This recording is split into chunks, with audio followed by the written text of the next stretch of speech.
இயேசுவின் வாக்கு நித்தியமாமே, என்ன நேரினும் மாறாதாமே. வானமும் பூமியும் மாறிப்போமே, வல்லவர் வாக்கு மாறாதாமே.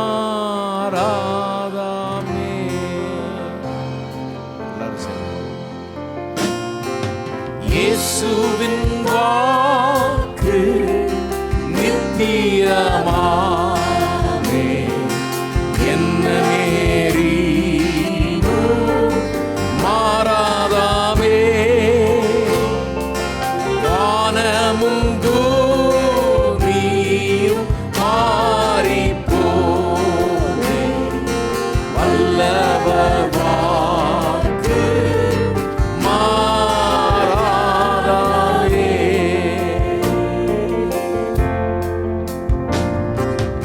அநாதி ஸ்நேகத்தால் உன்னை ஸ்நேகித்தார்,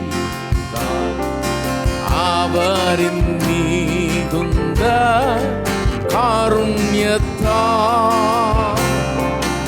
உன்னை என்றுமாய் இழுத்து கொண்டார். அவரே நன்று மாறாதாமே.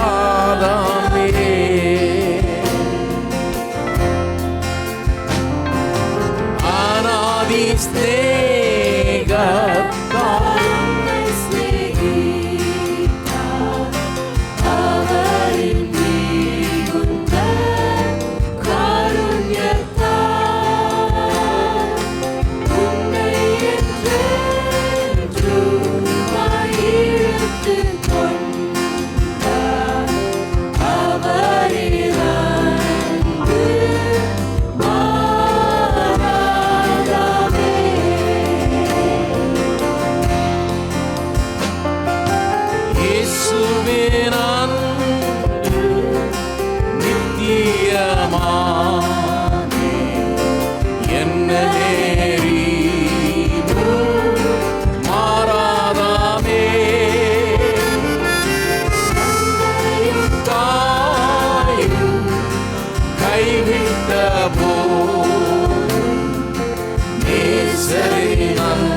கிருபையும் தொடருமே. கர்த்தருடைய வீட்டிலே நான் நீடித்த நாட்களாக நிலைப்பேனே.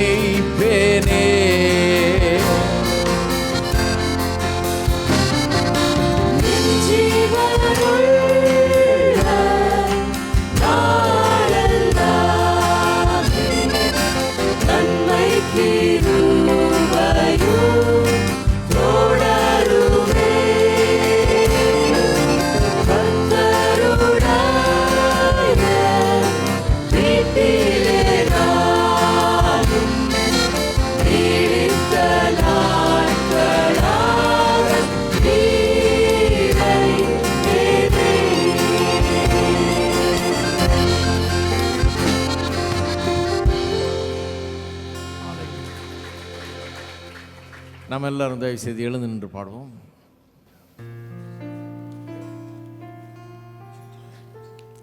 ஒரு புதிய பாடலை பாட போகிறோம். செவ்வாய்க்கிழமை சொல்லி கொடுத்தேன். இயேசுவின் ரத்தத்தை குறித்து எழுதப்பட்ட பாடல். இப்போ நம்ம போதிச்சு கொண்டிருக்கிற இந்த போதனையை கேட்டு Thomas Prithvi, pastor Thomas Prithvi திருச்சியில் நல்லவர் நீர் போன்ற பாட்டெலாம் எழுதினவர். அவர் எழுதியிருக்கார், ரொம்ப நல்லாயிருக்கு. ரத்தம் ஜெயம்ன்ற பாட்டு. எல்லாரும் சொல்லுங்கள், ரத்தம் ஜெயம். இந்த ரத்தம் ஜெயம்ன்றதுல எவ்வளோ பெரிய வல்லமை இருக்குது தெரியுமா? ரத்தத்துக்கும் ஜெயத்துக்கும் பெரிய ஒரு சம்பந்தம் இருக்குது. நான் பெந்தேகோஸ்து பின்னணியிலேருந்து வந்தவன், அதில் வளர்ந்தவன். அதில் ஒரு பெனிஃபிட் இது, அதில் சில நன்மைகள் உண்டு பாருங்கள், அதை பாராட்டணும். அதில் ஒரு நன்மை நான் கற்றுக்கிட்டது வந்து இயேசுவின் ரத்தத்தை குறித்த சத்தியம். எதெல்லாம் விடக்கூடாதோ அதெல்லாம் விடக்கூடாது, எதெல்லாம் விட்டுறணுமோ அதெல்லாம் விட்டுறணும். இதை கழட்டு, அதை போடாத, அதெல்லாம் தேவையில்லை. இது நிச்சயம் தேவை. எது தேவை? இயேசுவின் ரத்தம் கண்டிப்பாக தேவை. வேண்டாத எக்ஸஸ் பேக்கேஜ் நிறையா இருக்குது, அதெல்லாம் வேணாம். இது எக்ஸஸ் பேக்கேஜ் இல்லை, இது ரொம்ப நெசசரி பேக்கேஜ். இது அவசியம், அத்தியாவசியம். இது இல்லாமல் முடியாது. ரத்தம் இல்லாமல் ஆண்டவர்கிட்ட வர முடியாது. அந்த ரத்தத்தில் தான் வல்லமை இருக்குது, நம்முடைய பாவங்களை மன்னிக்க, நோய்களை குணமாக்க, எல்லாத்துக்கும். ஒரு தடவை பிரசங்கம் பண்ணிகிட்டு இருக்கும்போது சொல்லிகிட்டு இருந்தேன் பாருங்கள், இந்த எங்கள் பாட்டி இந்த ரத்தம் ஜெயம் ரத்தம் ஜெயம்னு எப்போ பார்த்தாலும் சொல்லுவாங்க. நான் சின்ன பையனாக இருக்கிறதுலேருந்து கேட்டுவார், எப்போ பார்த்தாலும் ரத்தம் ஜெயம். வயிறெல்லாம் அப்படியே போட்டு கத்தியில் போட்டு கிழிச்சா மாதிரி 4-5 கோடு இவ்வளோ பெருசு கிழிச்சா மாதிரி பிளந்துக்கிட்டு இருக்குது வயிறே வயசான காலத்தில். எண்ணெயை பூசிக்கிட்டு ரத்தம் ஜெயம் ரத்தம் ஜெயம் 4-5 நாளில் அது எல்லாம் ஜெயமாயிடுச்சு. அது சரியாக போச்சு, சுத்தமாக சரியாக போச்சு. நான் யோசிப்பேன், என்னடா அது ரத்தம் ஜெயம்ன்றாங்களே. அப்போ எனக்கு விலங்குல அது யாரும் விலைக்கு சொல்கிறதுக்கு ஆள் இல்லை பாருங்கள், ரத்தம் ஜெயன்றது. ஆனால் இப்போ எனக்கு விளங்குது, அந்த ரத்த கல்வாரி சிலுவையில் சிந்தின அந்த ரத்தம், அது நம்முடைய பாவத்தை மட்டும் போக்குறது இல்லை, நோய்களையும் குணமாக்குகிறது, நம்ம சுத்திகரிக்கிறது, நமக்கு ஒரு புதிய வல்லமையை தருகிறது, புது வாழ்வை தருகிறது, சாபத்தை நீக்கி நமக்கு ஆசீர்வாதத்தை கொண்டு வருகிறது. இந்த ரத்தம் ஜெயம், அதை வாயால் சொல்லணும். இதை எடுத்து எப்பெல்லாம் நம்ம சொல்கிறோமோ அந்த ரத்தத்தை நாம் எடுத்து நம்ம இருதயத்தில் பூசிக்கொள்கிறோம். எல்லாரும் சேர்ந்து பாடுவோம், மியூசிக்கோட பாடுவோம்.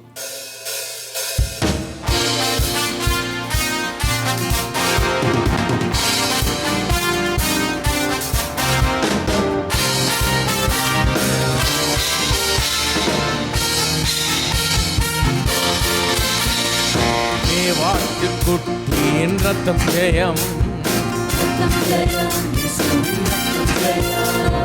பாவங்கள் போக்கினாதே ரத்தம் ஜெயம், இயேசுவின் ரத்தம் ஜெயம், தேவரோடு இணைத்திட்ட ரத்தம் ஜெயம்.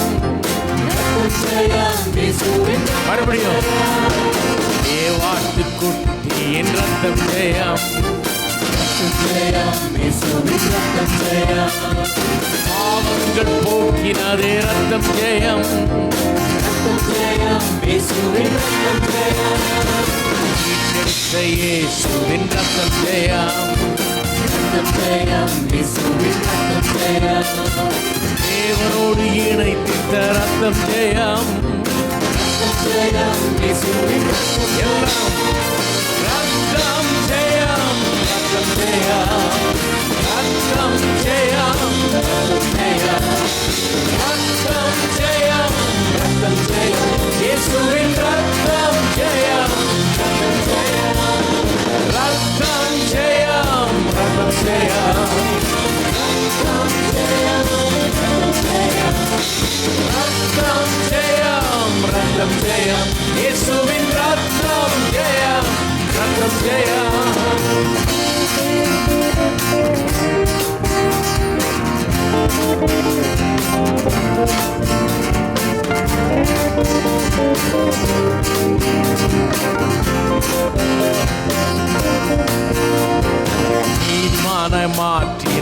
ரத்தம் ஜெயம், ரத்தம் ஜெயம், இயேசுவின் ரத்தம் ஜெயம். அதிகாரம் கொடுத்திட்ட ரத்தம் ஜெயம், ரத்தம் ஜெயம், இயேசுவின் ரத்தம் ஜெயம். அறிந்து பேசும் இயேசுவின் ரத்தம் ஜெயம், ரத்தம் ஜெயம், இயேசுவின் ரத்தம் ஜெயம். பாதுகாக்கும் இயேசுவின் ரத்தம் ஜெயம், ரத்தம் ஜெயம், இயேசுவின் ரத்தம் ஜெயம். நீதிமானாய் மாற்றின ரத்தம் ஜெயம், ரத்தம் ஜெயம், இயேசுவின் ரத்தம் ஜெயம். அதிகாரம் கொடுத்திட்ட ரத்தம் ஜெயம், ரத்தம் ஜெயம், இயேசுவின் ரத்தம் ஜெயம்.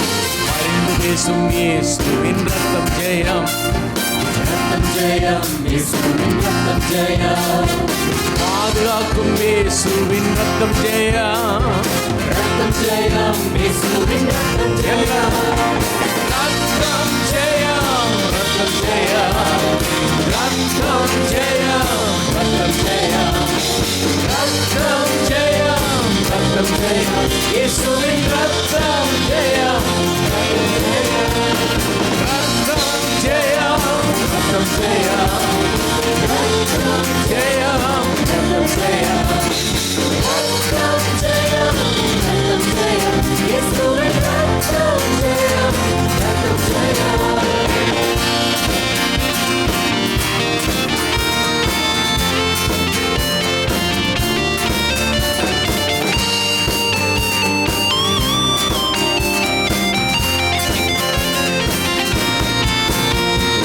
சாபங்கள் ஒளித்திட்ட ரத்தம் ஜெயம், ரத்தம் ஜெயம், இயேசுவின் ரத்தம் ஜெயம். செழிப்பாய் வாழ வைக்கும் ரத்தம் ஜெயம், ரத்தம் ஜெயம், இயேசுவின் ரத்தம் ஜெயம். காயப்பட்ட இயேசுவின் ரத்தம் ஜெயம், ரத்தம் ஜெயம், இயேசுவின் ரத்தம் ஜெயம். சுகத்தை ஈந்திட்ட ரத்தம் ஜெயம், ரத்தம் ஜெயம், இயேசுவின் ரத்தம் ஜெயம்.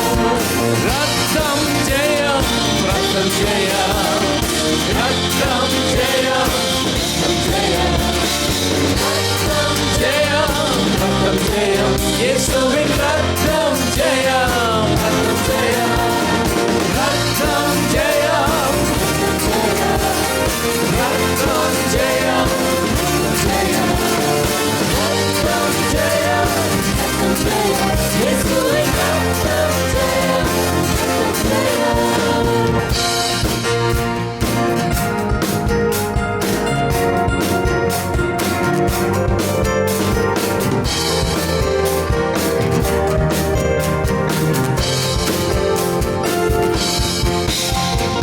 மரணத்தை முறியடித்த ரத்தம் ஜெயம், ரத்தம் ஜெயம், இயேசுவின் ரத்தம் ஜெயம். பாதாளத்தை ஜெயம் கொண்ட ரத்தம் ஜெயம், ரத்தம் ஜெயம், இயேசுவின் ரத்தம் ஜெயம். சாத்தானை சங்கரித்த ரத்தம் ஜெயம், ரத்தம் ஜெயம், இயேசுவின் ரத்தம் ஜெயம்.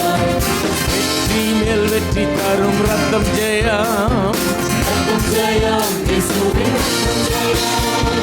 ரத்தம் ஜெயம், ரத்தம் ஜெயம், ரத்தம் ஜெயம், ரத்தம் ஜெயம். ரத்தம் ஜெயம், ரத்தம் ஜெயம், இயேசுவின் ரத்தம் ஜெயம், ரத்தம் ஜெயம், ரத்தம் ஜெயம், ரத்தம் ஜெயம். ரத்தம் ஜெயம், ரத்தம் ஜெயம். ரத்தம் ஜெயம், ரத்தம் ஜெயம். இயேசுவின் ரத்தம் ஜெயம், ரத்தம் ஜெயம்.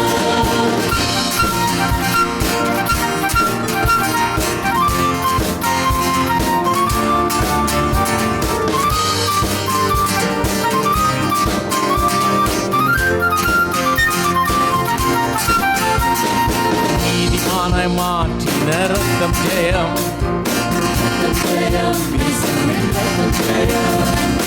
அதிகாரம் கொடுத்திட்ட ரத்தம் ஜெயம், ரத்தம் ஜெயம், இயேசுவின் ரத்தம் ஜெயம். அறிந்து பேசும் இயேசுவின் ரத்தம் ஜெயம், ரத்தம் ஜெயம், இயேசுவின் ரத்தம் ஜெயம். பாதுகாப்பும் இயேசுவின் ரத்தம் ஜெயம், ரத்தம்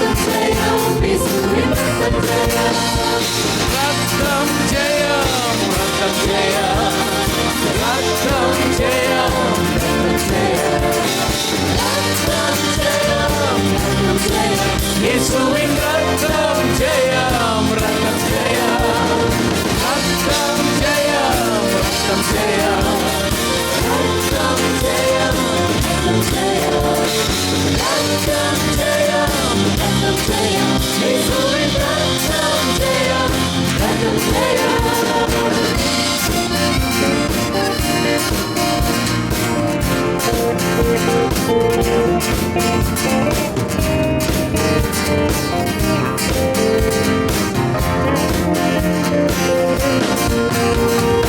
சாபங்களோடு ரத்தம் ஜெயம், செழிப்பாய் வாழ வைக்கும் ரத்தம் ஜெயம், காயப்பட்ட இயேசுவின் ரத்தம் ஜெயம், சுகத்தை ஈந்திட்ட ரத்தம் ஜெயம், ரத்தம் ஜெயம், ரத்தம் ஜெயம், ரத்தம் ஜெயம், ரத்தம் ஜெயம், ரத்தம் ஜெயம், இயேசுவின் ரத்தம் ஜெயம், ரத்தம் ஜெயம், ரத்தம் ஜெயம், ரத்தம் ஜெயம், ரத்தம் ஜெயம், ரத்தம் ஜெயம், ரத்தம் ஜெயம், இயேசுவின் ரத்தம் ஜெயம், ரத்தம் ஜெயம்.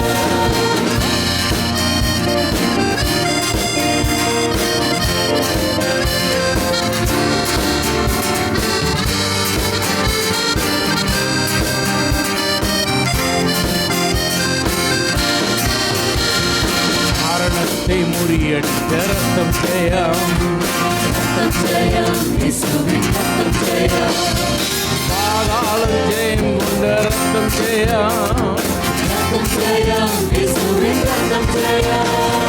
சாத்தானை சங்கரித்த ரத்தம் ஜெயம், வெற்றி மேல் வெற்றி தரும் ரத்தம் ஜெயம், ரத்தம் ஜெயம், ரத்தம் ஜெயம்,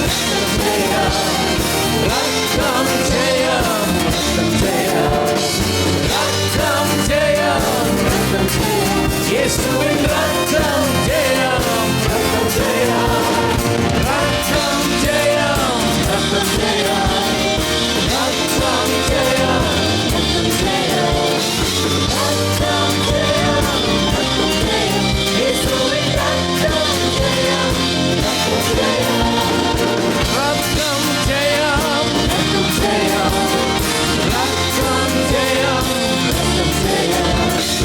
ரத்தம் ஜெயம், ரத்தம் ஜெயம், இயேசுவின் ரத்தம் ஜெயம், ரத்தம் ஜெயம், ரத்தம் ஜெயம், ரத்தம் ஜெயம், ரத்தம் ஜெயம், ரத்தம் ஜெயம், இயேசுவின் ரத்தம் ஜெயம், ரத்தம் ஜெயம்.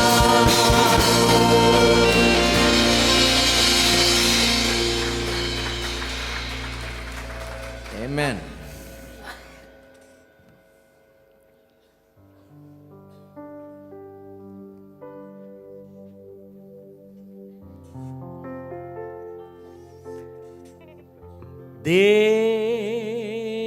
தேவரீ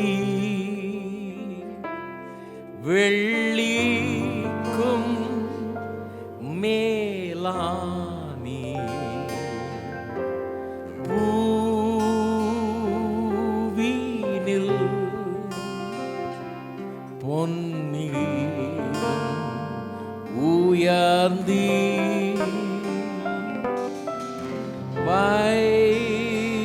வைரத்தே ஆளாகிலும் சிறந்தி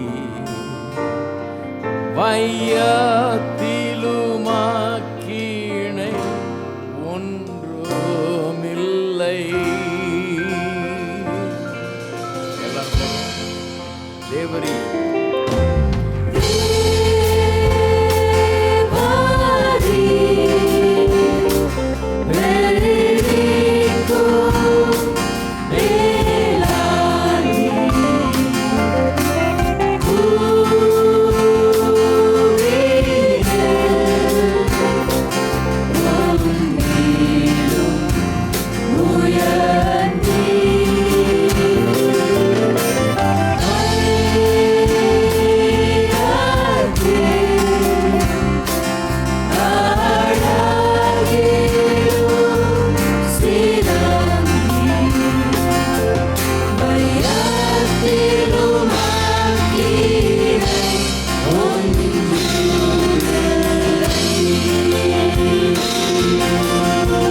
மாத்திரமே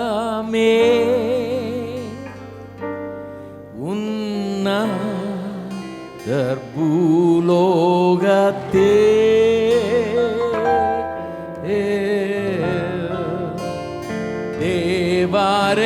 தேவரெல்லாம் ரீலோ நீருயர்ந்தவா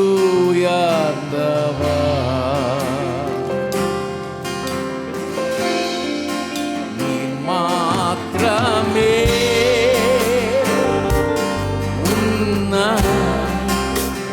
பூலோகத்தே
எல்லாரும் உள்ளங்களையும் கரங்களையும் நாம் கர்த்தருக்கு முன்பாக உயர்த்துவோம்.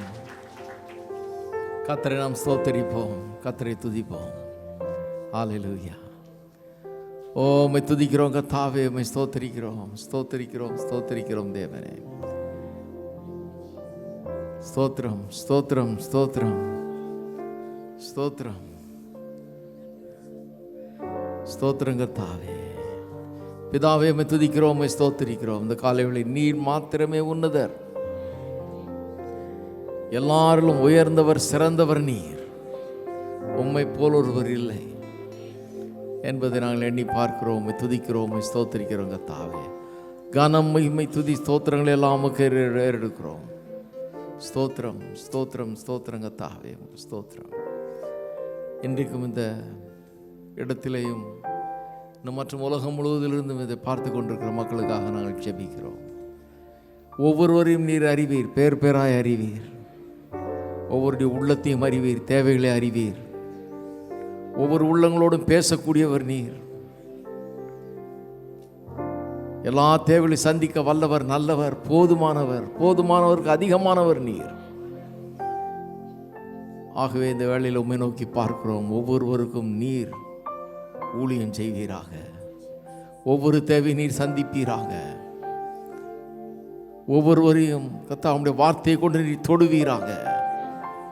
வெளிச்சம் உண்டாகட்டும், விடுதலை உண்டாகட்டும், சுகம் உண்டாகட்டும், மீட்பு உண்டாகட்டும், ஜெயம் உண்டாகட்டும் இயேசுவின் நாமத்தினாலே. இன்றைக்கு அநேகருக்கு ஒரு பெரிய மாற்றத்தின் நாளாக இருக்கட்டும் கர்த்தாவே. வார்த்தை வல்லமையாக புறப்பட்டு செல்லட்டும். அநேகருடைய உள்ளங்களை இன்றைக்கு தொடட்டும், மாற்றட்டும். வெளிச்சத்தையும் வெளிப்பாட்டையும் தரட்டும். சத்தியத்தை அறிவீர்கள், சத்தியம் உங்களை விடுதலையாக்கும் என்று எழுதியிருக்கிறது. அப்பேற்பட்ட விடுதலை இன்றைக்கு உண்டாகட்டும். உமக்கு எல்லா கனமையும் துதி ஸ்தோத்திரங்களை ஏறெடுக்கிறோம். இயேசுவின் நாமத்திலே ஜெபிக்கிறோம். ஆமென். நமஸ்காரம்.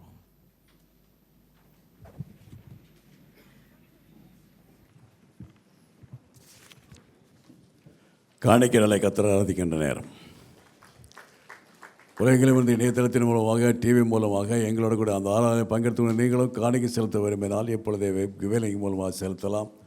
அல்லது விக்டரி கிறிஸ்டியன் ஃபவுண்டேஷன் பேருக்கு காசோலைகள் அல்லது எம்ஓடிடி அனுப்பலாம். தசமா காணியோட கரங்களை உயர்த்துவோம். கர்த்தருடைய வார்த்தையை அறிக்கிட்டு கொடுப்போம். தேவனுடைய வார்த்தை சொல்லுகிறது, கர்த்தர் என் மேய்ப்பராக இருக்கிறார், நான் தாழ்ச்சி அடையேன். அவர் என்னை புல்லுள்ள இடங்கள் மேய்த்து அமர்ந்த தண்ணீரண்டில் நடத்துகிறார். சிங்கக்குட்டிகள் தாழ்ச்சி அடைந்து பட்டினை கிடக்கும். கர்த்தரை தேடுவர்களுக்கோ ஒரு நன்மையும் குறையப்படாது. என் தேவன் என்னுடைய குறைவுகளையும் தேவைகளையும் அவருடைய மகிமையை செலுத்தும்படி கிறிஸ்து இயேசுவுக்குள் நிறைவாக்குவார் என்று நான் விசுவாசிக்கிறேன். என் காணிக்கையினாலே தேவனை கனப்படுத்துகிறேன். ஆமென். கரங்களை கீழே பெற்றுக்கொள்வார்கள். புதிதாக வந்தலை வரவேற்கிறோம். இந்த ஆராதனைக்கு முதல் தடையாக வந்தோம்னா தயவுசெய்து கரங்களை உயர்த்துங்கள். உள்ளே இருப்பவர்களும் வெளியே இருப்பவர்களும் ஒரு சில நாடுகளோட கரங்களை உயர்த்துங்கள். உங்களுக்கு சபை செய்ய புரோஷரை கொடுப்பார்கள். அந்த புரோஷரிலே சபை ஆராதனை நேரங்கள், டிவி நிகழ்ச்சி நேரங்கள் எல்லாம் இருக்கிறதை பார்க்கும்படி கேட்டுக்கொள்கிறோம். அது மட்டுமல்லாமல் மத்திய ஒரு அட்டையை பார்ப்பீர்கள். உங்கள் பெயரையும் விலாசத்தையும் எழுதி சிடி ஸ்டாலில் கொடுத்தால் நம்முடைய போதர்கள் பேசின 8 செய்திகள் அடங்கிய MP3 செய்தி வெற்றி வாழ்வுங்கிற மாதாந்திர தமிழ் பத்திரிகையும் வெகுமதியாக கூட பெற்றுச் செல்லலாம். 2வது தமிழரை முடிந்தவுடனே ஒவ்வொரு வாரம் ஞானஸ்தானம் கொடுக்கப்படும். ஞானஸ்தானம் எடுக்கக்கூடியவர்கள் இந்த ஆராதனை முடிந்தவுடனே ஞானஸ்தான தொட்டிக்கு அருகில் உள்ள சேனல் வந்து மறுபடியாக கேட்டுக்கொள்கிறோம்.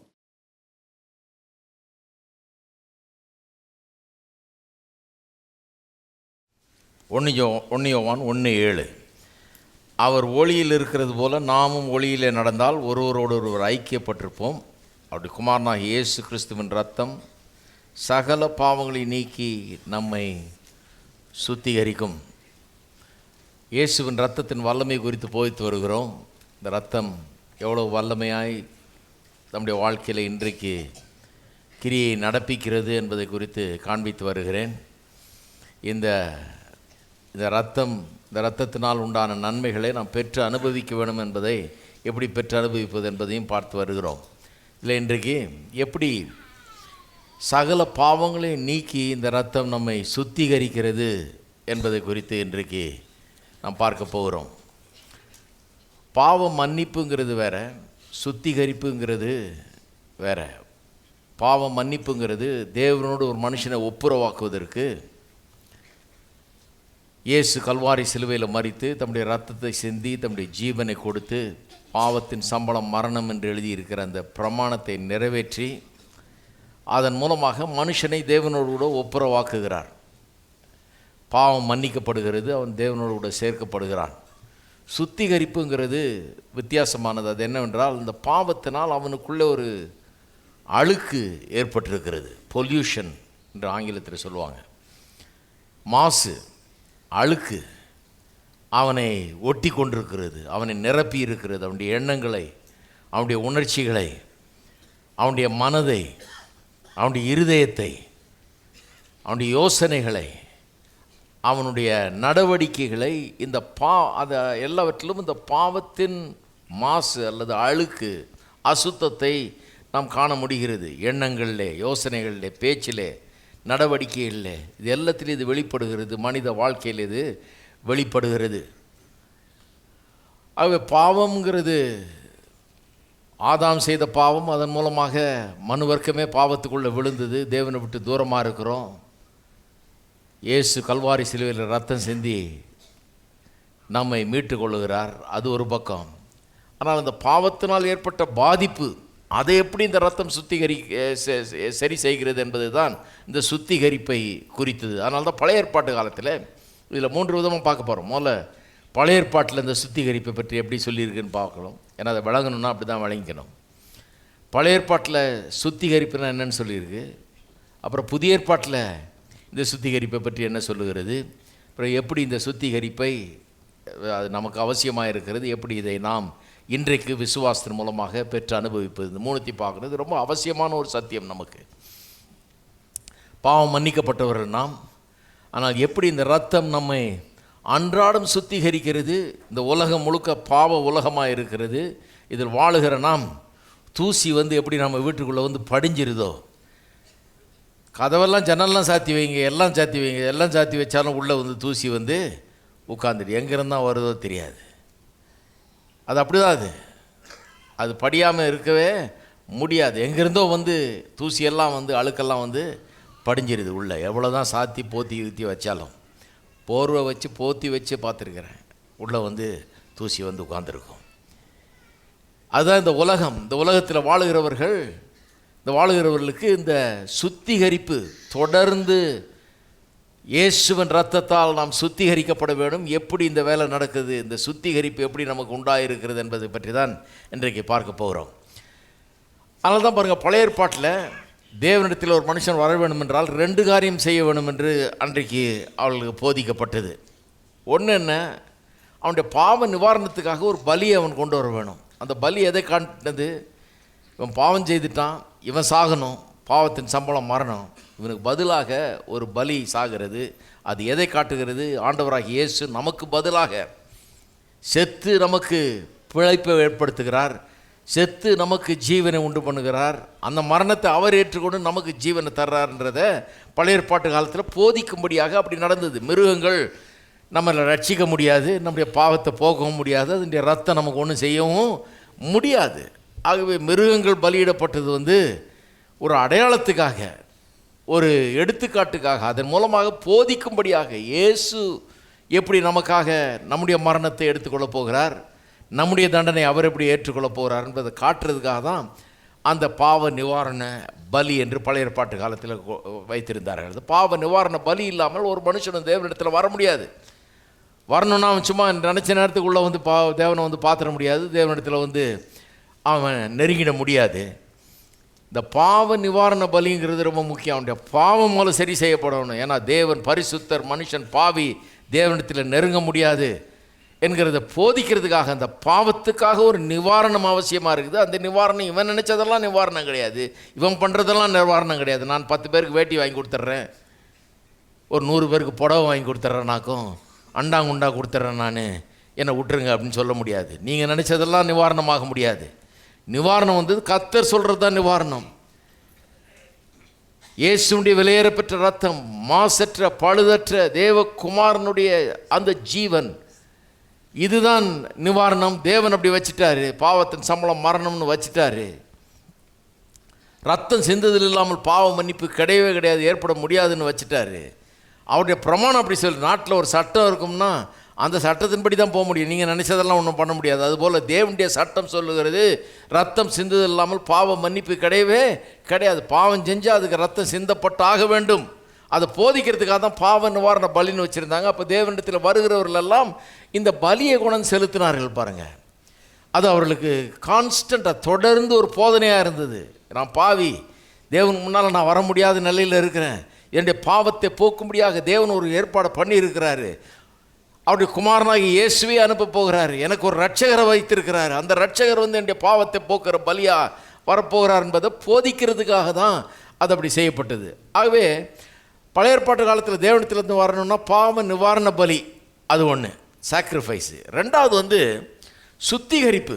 இதை எப்படி போதிச்சாங்கன்னா, பழைய ஏற்பாட்டு காலத்தில் பாருங்கள், ஒரு வீட்டில் ஒரு ஆள் செத்தா அல்லது அந்த செத்த சரீரத்தை யாராவது தொட்டா அல்லது வீட்டில் இருந்தாலே போதும், அவன் தீட்டுள்ளவனாக எண்ணப்பட்டான். தீட்டு, அவன் தீண்டப்படாதவன் ஆயிடுறான். ஏன்? ஒரு ஆள் செத்தா அதில் என்ன இருக்குது? அந்த செத்த பிணத்தை தொட்டால் என்ன ஆகிட போகுது? ஏன் அப்படி கருதப்பட்டதுன்னு சொன்னால், ஒரு போதனையை கொடுக்கறதுக்காக அப்படி சில முறைமைகளை பழைய ஏற்பாட்டு காலத்தில் வச்சுருந்தாங்க. மரணம் எப்படி வந்தது? பாவத்தின் சம்பளம் தான் மரணம். பாவத்தின் விளைவாக மரணம் இந்த உலகத்துக்குள்ளே பிரவேசித்தது. பாவத்தின் விளைவாக மரணம் வந்துட்டதுனால இந்த மரணம் நேரிடும் போது, இந்த மரித்த ஒருவரை தொடும்போது அந்த தொட்டவன் தீட்டுள்ளவனாக எண்ணப்படுகிறான். அந்த வீட்டில் இருக்கிறவர்கள் தீட்டுள்ளவனாக எண்ணப்படுகிறார்கள். அதுக்கு பெரிய சுத்திகரிப்பு ப்ரொசீஜர். அதுக்கு ஒரு பலியிட்டால் மட்டும் போதாது, பாவ நிவாரண பலி மட்டும் போதாது, அதுக்கு சுத்திகரிப்புக்கு ஏராளமாக செய்ய வேண்டியது இருக்குது. ரத்தம் சிந்துதல் மட்டும் போதாது, தெளிக்க வேணும், தண்ணியை தெளிக்கணும், இதெல்லாம் பண்ணணும்னு சொல்லி பெரிய ஒரு ப்ரொசீஜரை வச்சுருந்தாங்க. அதே மாதிரி குஷ்டரோகம் என்கிற அந்த நோயையும் இப்படி தான் சுத்திகரிக்கணும்னு சொல்லி ஒரு பெரிய ப்ரொசீஜரை வச்சுருந்தாங்க. இதெல்லாம் நம்ம வாசிக்கிறோம். பழைய ஏற்பாட்டில் பார்த்திங்கன்னா எண்ணாமம் 19ஆம் அதிகாரத்தில் எப்படி சுத்திகரிக்கப்பட வேணும் என்று சொல்லி, செத்த பிணத்து நிமித்தமாக தீட்டுள்ளவனானவன் எப்படி சுத்திகரிக்கப்பட வேணும் என்றெல்லாம் அங்கே சொல்லப்பட்டிருக்கிறது. இதெல்லாம் நம்ம வாசிக்கிறோம். எபிரேயர் 9ஆம் அதிகாரத்துக்கு ஒரு நிமிஷம் திருப்புவோம். எபிரேயர் 9 எண்ணாம 19ஆம் அதிகாரம், அப்புறம் லேவியராமம் 13-14, இங்கெல்லாம் இந்த குஷ்டரோகத்தை பற்றியும் அது எப்படி சுத்திகரிக்கிறதுங்கிறத பற்றிலாம் சொல்லியிருக்குது. மற்றும் செத்தவர்கள் இருந்த வீட்டில் எப்படி தீட்டுள்ளவர்கள் ஆகிறாங்க, அவங்க எப்படி சுத்திகரிக்கப்படுறதெல்லாம் சொல்லியிருக்குது அங்கே டீட்டெயிலாக. அவ்வளோ வாசிக்கிறதுக்கு நேரம் இல்லை. ஆகவே ஒரே ஒரு 1-2 வசனம் மட்டும் வாசிக்கிறேன் எபிரேயர் நிருபத்திலேருந்து. அதே தான் எபிரேயர் நிருபத்தில் இப்படி சொல்லியிருக்கு பாருங்கள். அதுவும் இல்லாமல் பக்காவாக அந்த அர்த்தத்தோடு அங்கே சொல்லியிருக்குது. அதனால் அதை வாசிப்போம். எபிரேயர் நிருபம் 9ஆம் அதிகாரம் 13-14 ஆகிய வசனங்கள். அது எப்படி என்றால், காளை வெள்ளாட்டு கடாய்களின் ரத்தமும் தீட்டுப்பட்டவர்கள் மேல் தெளிக்கப்பட்ட கடாரியின் சாம்பலும் சரீர சுத்தி உண்டாகும்படி பரிசுத்தப்படுத்துமானால், இந்த காளை வெள்ளாட்டு கடாய்களின் ரத்தம் இதெல்லாம் அந்த பலியிடுறதை பற்றி அங்கே வாசித்திங்கன்னா, எண்ணாமம் 19 லேவியராமம் 13-14 வாசித்திங்கன்னா எப்படி அவர்கள் இந்த காளையை கொண்டாந்து ரத்தத்தை சிந்தணும், தீட்டுப்பட்டவர்கள் மேலே அது தெளிக்கப்பட வேணும், அதெல்லாம் அங்கே எழுதியிருப்பாங்க. அதை பற்றி இங்கே சொல்லியிருக்குது. இவைகளின் ரத்தமும் தீட்டுப்பட்டவர்கள் மேல் தெளிக்கப்பட்ட கடாரியின் சாம்பலும், அந்த கடாரியை கொன்று எரித்து அந்த சாம்பல் எடுத்து தீட்டுப்பட்டவர்கள் மேலே அதை தெளிக்கணுமா, சாம்பலும் சரீர சுத்தி உண்டாகும்படி பரிசுத்தப்படுத்துமானால். பழைய ஏற்பாட்டு காலத்தில் இந்த சாம்பலை தெளிக்கிறதும் இந்த ரத்தத்தை தெளிக்கிறது மூலமாக பரிசுத்தத்தை குறித்து போதிக்கப்பட்டிருக்குமானால், நித்திய ஆவியினாலே தம்மைத்தாமே பழுதற்ற பலியாக தேவனுக்கு ஒப்பு கொடுத்த கிறிஸ்துவனுடைய ரத்தம் ஜீவனுள்ள தேவனுக்கு ஊழியம் செய்வதற்கு உங்கள் மனசாட்சியை செத்த கிரியைகளற சுத்திகரிப்பது எவ்வளவு நிச்சயம். அது ஒரு அடையாளமாக அன்றைக்கு சொல்லப்பட்டது. அது யாரையும் சுத்திகரிக்க போகிறதில்ல. ஆனால் அதை வச்சு சுத்திகரிப்பை பற்றி போதிச்சாங்க. ஆனால் இப்போது தம்மைத்தாமே பழுதற்ற பலியாக தேவனுக்கு ஒப்பு கொடுத்த இயேசு கிறிஸ்துவின் ரத்தம் ஜீவனுள்ள தேவனுக்கு ஊழியம் செய்வதற்காக உங்கள் மனசாட்சியை எப்படி செத்த கிரியைகளால் சுத்திகரிக்குது, எவ்வளவு நிச்சயம். அதுவே அதுவே சுத்திகரிப்புக்கு அடையாளமாக இருக்குமானா இந்த உண்மையான சுத்திகரிப்பு எவ்வளவு நிச்சயம் என்பதை குறித்து இங்கே இப்படி சொல்லப்பட்டிருக்கிறது. அப்போ சுத்திகரிப்புங்கிறது பாவ நிவாரணத்துக்காக கொடுக்கப்படுகிற பலியை காட்டிலும் வித்தியாசமானது. சுத்திகரிப்புன்றது டோட்டலாக வித்தியாசமானது. இப்போ திருப்போம் சங்கீதம் 51க்கு திருப்போம். சங்கீதக்காரனாகிய தாவீது ஒரு பெரிய பாவத்தை செய்கிறான். உங்களுக்கு தெரியும் இல்லையா? சங்கீதக்காரனுடைய தாவீதினுடைய கதை தெரியாதவங்களுக்கு சொல்லுகிறேன். அவனை கர்த்தர் ராஜாவாக்குறாரு. ஒரு சாதாரண மனுஷன், அவனை பெரிய பதவிக்கு கர்த்தர் கொண்டு வர்றாரு. பெரிய உயர்வு அவனுக்கு கட்டளையிடுறாரு. பெரிய உயர்வான பதவியில் ராஜாவாக இருக்கும்போது அவனுக்காக இராணுவத்தில் இருக்கிற ஒருவனுடைய மனைவியை இவன் எடுத்துக்கொள்கிறான். அதுவும் சும்மா எடுத்துக்கொள்ளல, அவனை கொல்றதுக்கு ஒரு பெரிய திட்டம் போட்டு அவனை புருஷனை கொன்று இவனுக்காக உண்மையாக கிடந்தாங்க இராணுவத்தில் போராடின, உயிரை கொடுத்து போராடக்கூடியவனை அவனை வேணுன்னே இராணுவத்தில் முன் வரிசையில் நிறுத்தி அவனை கொல்லும்படியாக அவனை திட்டமிட்டு அவனை அப்படி கொன்று அதன் பிறகு அவனுடைய மனைவியை சொந்தமாக்கி கொள்ளுகிறான். பாருங்கள், பெரிய பாவம் செஞ்ச பிறகு தீர்க்கதரிசி வந்து சொல்கிறான், இப்படிப்பட்ட ஒரு பாவத்தை செஞ்சிருக்கேன்னு சொல்லி உணர்த்தப்படுகிறான் இவன். இதுதான் கதை. அதன் பின்னணியில் ஒரு சங்கீதத்தேவன் எழுதுகிறான். 51ஆம் சங்கீதத்தில் துவக்கத்தில் இப்படி எழுதியிருக்கும் பிராக்கெட்டில், பத்சேபாளிடத்தில் தாவீது பாவத்திற்குட்பட்ட பின்பு நாத்தான் தீர்க்கதரிசி அவனிடத்தில் வந்து அவன் பாவத்தை உணர்த்தின போது பாடி ராகத்தலைவனுக்கு ஒப்புவிக்கப்பட்ட தாவீதின் சங்கீதம். இந்த பாட்டினுடைய கான்டெக்ஸ்ட்டு 51ஆம் சங்கீதத்தினுடைய சந்தர்ப்ப சூழ்நிலை சொல்கிறான். அந்த மாதிரி ஒரு சூழ்நிலையில் எழுதுகிறான். பாவம் செஞ்சுட்டான், இன்னொருத்த மனைவியை சொந்தமாக்குறதுக்காக அவனையே கொன்று, அதுவும் தனக்கு விசுவாசமான ஒரு ஊழியனை கொன்று அவனுடைய மனைவியை எடுத்துக்கொள்கிறான். எவ்வளோ பெரிய பாவம்! 2 குற்றங்கள், ஒன்று கொலை, இன்னொன்று விபச்சாரம், 2 நடந்திருக்குது. மாபெரும் குற்றங்கள். ரொம்ப ஈவு இறக்கமற்ற விதத்தில் அதை செஞ்சுருக்கிறான். பாருங்கள், செஞ்ச பிறகு தேவனிடத்தில் மன்றாடுகிறான். அதன் பிறகு அதன் விளைவாக எழுதின சங்கீதம் இது. கவனிங்க, 1ஆம் வசனத்திலிருந்து, தேவனே உமது கிருபையின்படியே அதை வாசிக்கிறேன்னு சொன்னால், பாவம்ங்கிறது ஒன்று, இவன் செஞ்ச செயல் அது மன்னிக்கப்பட வேண்டும், அது உண்மைதான், அது கண்டிப்பாக அதை டீல் பண்ணணும். ஆனால் அது மட்டும் இல்லை, அந்த பாவத்துக்கு பின்னால் ஒரு குணமே இருக்குது. அந்த குணம் தான் இவனை பாவம் செய்வது. அவனுடைய மனசு அழுக்காக இருக்குது, எண்ணங்கள் அழுக்காக இருக்குது, அவனுடைய உள்ளம் அழுக்கால் நிறைந்திருக்குது, பாவத்தின் கரையினால் நிறைந்திருக்கிறது. இந்த அழுக்கான உள்ளத்திலிருந்து, அழுக்கான மனதிலிருந்து, அழுக்கான எண்ணங்கள்லேருந்து உருவானது தான் இந்த பாவத்தின் செயல். அப்போ பாவத்தை மன்னின்னு மட்டும் கேட்கல, என் உள்ளத்தில் இருக்கிற அந்த குணத்தை மாற்றம், எனக்கு புதிய இருதயத்தை தாரணும்னு வேண்டிக் கொள்கிறான். பாருங்கள், இந்த 2வது ஆஸ்பெக்டை பற்றி தான் இன்றைக்கி பேசிக்கிட்டு இருக்கிறோம். பாவத்தை கர்த்தர் மன்னிக்கிறாரு. ஆண்டவராக இயேசு கல்வாரி சிலுவையில் சிந்தின ரத்தத்தின் மூலமாக நம்முடைய பாவங்கள் மன்னிக்கப்படுகிறது. நாம் தேவனிடத்தில் சேர்த்து கொள்ளப்படுகிறோம். தேவன் நம்முடைய பாவங்களை காண்பதில்லை. ஆனால் பாவம் நம்முடைய மனதையெல்லாம் அழுக்காகி இருக்குதே, எண்ணத்தையெல்லாம் அழுக்காகி இருக்குதே, குணத்தையெல்லாம் கெடுத்து இருக்குதே, சுவாபத்தையெல்லாம் தீட்டுப்படுத்தி இருக்கிறதே. தீட்டுள்ளவனை போல பழைய ஏற்பாட்டு காலத்தில் தீட்டுள்ளவனுக்கு அவ்வளோ பெரிய ப்ரொசீஜர் வச்சாங்க பாருங்கள். எதுக்குன்னா இதை காண்பிக்கிறதுக்காக தான். எப்படி புதிய ஏற்பாட்டு காலத்தில் பாவத்தினால் நாம் தீட்டுப்பட்டிருக்கிறோம், அந்த தீட்டை கழிக்கிறதுக்காக, அந்த தீட்டை போக்குறதுக்காக, அந்த அசுத்தத்தை நீக்கிறது எவ்வளோ முக்கியம். அதை நீக்கிறது ஏதோ சாம்பலோ ஏதோ ரத்தமோ எல்லாம் தண்ணி தெளிக்கிறதோ கிடையாது. அதன் மூலமாக அல்ல, அதை நீக்கிறது ஆண்டவராக இயேசு கிறிஸ்துவினுடைய ரத்தம். அது எப்படி செய்கிறதுன்றது தான் காண்பிக்க போகிறோம். எல்லாருக்கும் இது ஒரு பிரச்சனை. பாருங்கள், நம்முடைய பாவங்கள் மன்னிக்கப்பட்டு விட்டது, அது ஒன்றும் பிரச்சனை இல்லை. கர்த்தர் நம்முடைய பாவங்களை எண்ணுவது கிடையாது. ஆனால் இந்த பாவ சுவாபம் என்கிறது, இதன் மூலமாக உண்டாகி இருக்கிற கரை, அசுத்தம், அழுக்கு, இதன் எண்ணங்கள், இதன் யோசனைகள், இதன் பழக்க வழக்கங்கள், இதெல்லாம் உள்ள தொற்றி கொண்டிருக்கிறது. மனுஷனை கெடுத்து இன்றைக்கு அவனுடைய குடும்ப வாழ்க்கையை, அவனுடைய சமாதானத்தை, அவனுடைய சந்தோஷத்தை கெடுத்து தீய வழிகளில் போகும்படியாக அவனை உந்தி தள்ளி கொண்டிருக்கிறது இந்த பாவம் என்கிற அழுக்கு. அது யாருமே இல்லைன்னு சொல்ல முடியாது. அதை பற்றி சொல்கிறதுக்காக தான் 1 யோவான் 1:7 சொல்லப்பட்டிருக்கிறது. இப்போ வாஸ்தவம் இல்லையா? 1 யோவான் 1:7 வாஸ்தவம் இல்லையா? அதை பற்றி தான் சொல்லுதாங்க. என்ன சொல்லி இருக்குது? அவருடைய குமாரனாகிய இயேசு கிறிஸ்துவின் ரத்தம் சகல பாவங்களை நீக்கி நம்மை, எல்லாரும் சொல்லுவோம், அவருடைய குமாரனாகிய இயேசு கிறிஸ்துவின் ரத்தம் நம்முடைய சகல பாவங்களை நீக்கி நம்மை சுத்திகரிக்கிறது. இந்த சுத்திகரிப்பை பற்றி தான் இந்த 1 யோவான் 1:7 நம்முடைய வெறும் பாவம் மன்னிக்கப்படுறது, அது பற்றி இல்லை, எப்படி பாவங்களற நாம் சுத்திகரிக்கப்படுறோம், இந்த அழுக்கு நீங்குகிறது, எப்படி இதில் அன்றாடம் தேவன் நமக்கு உதவி செய்கிறார். இது இது இந்த இது பண்ணலைன்னா பரிசுத்த வாழ்க்கை முடியாது. இது பண்ணலைன்னா ஆண்டவருக்காக நாம் வாழ முடியாது. இதை பண்ணலைன்னா அந்த அழுக்கும் அந்த அசிங்கமும் தான் நம்முடைய வாழ்க்கையில் வெளிப்படும். ஆகவே தான் இயேசுவின் ரத்தம் இன்றைக்கி ஒரு பெரிய ஊற்று மாதிரி நம்மை கழுவி கொண்டே இருக்கிறது, தினந்தோறும் நம்ம கழுவி கொண்டே இருக்குது.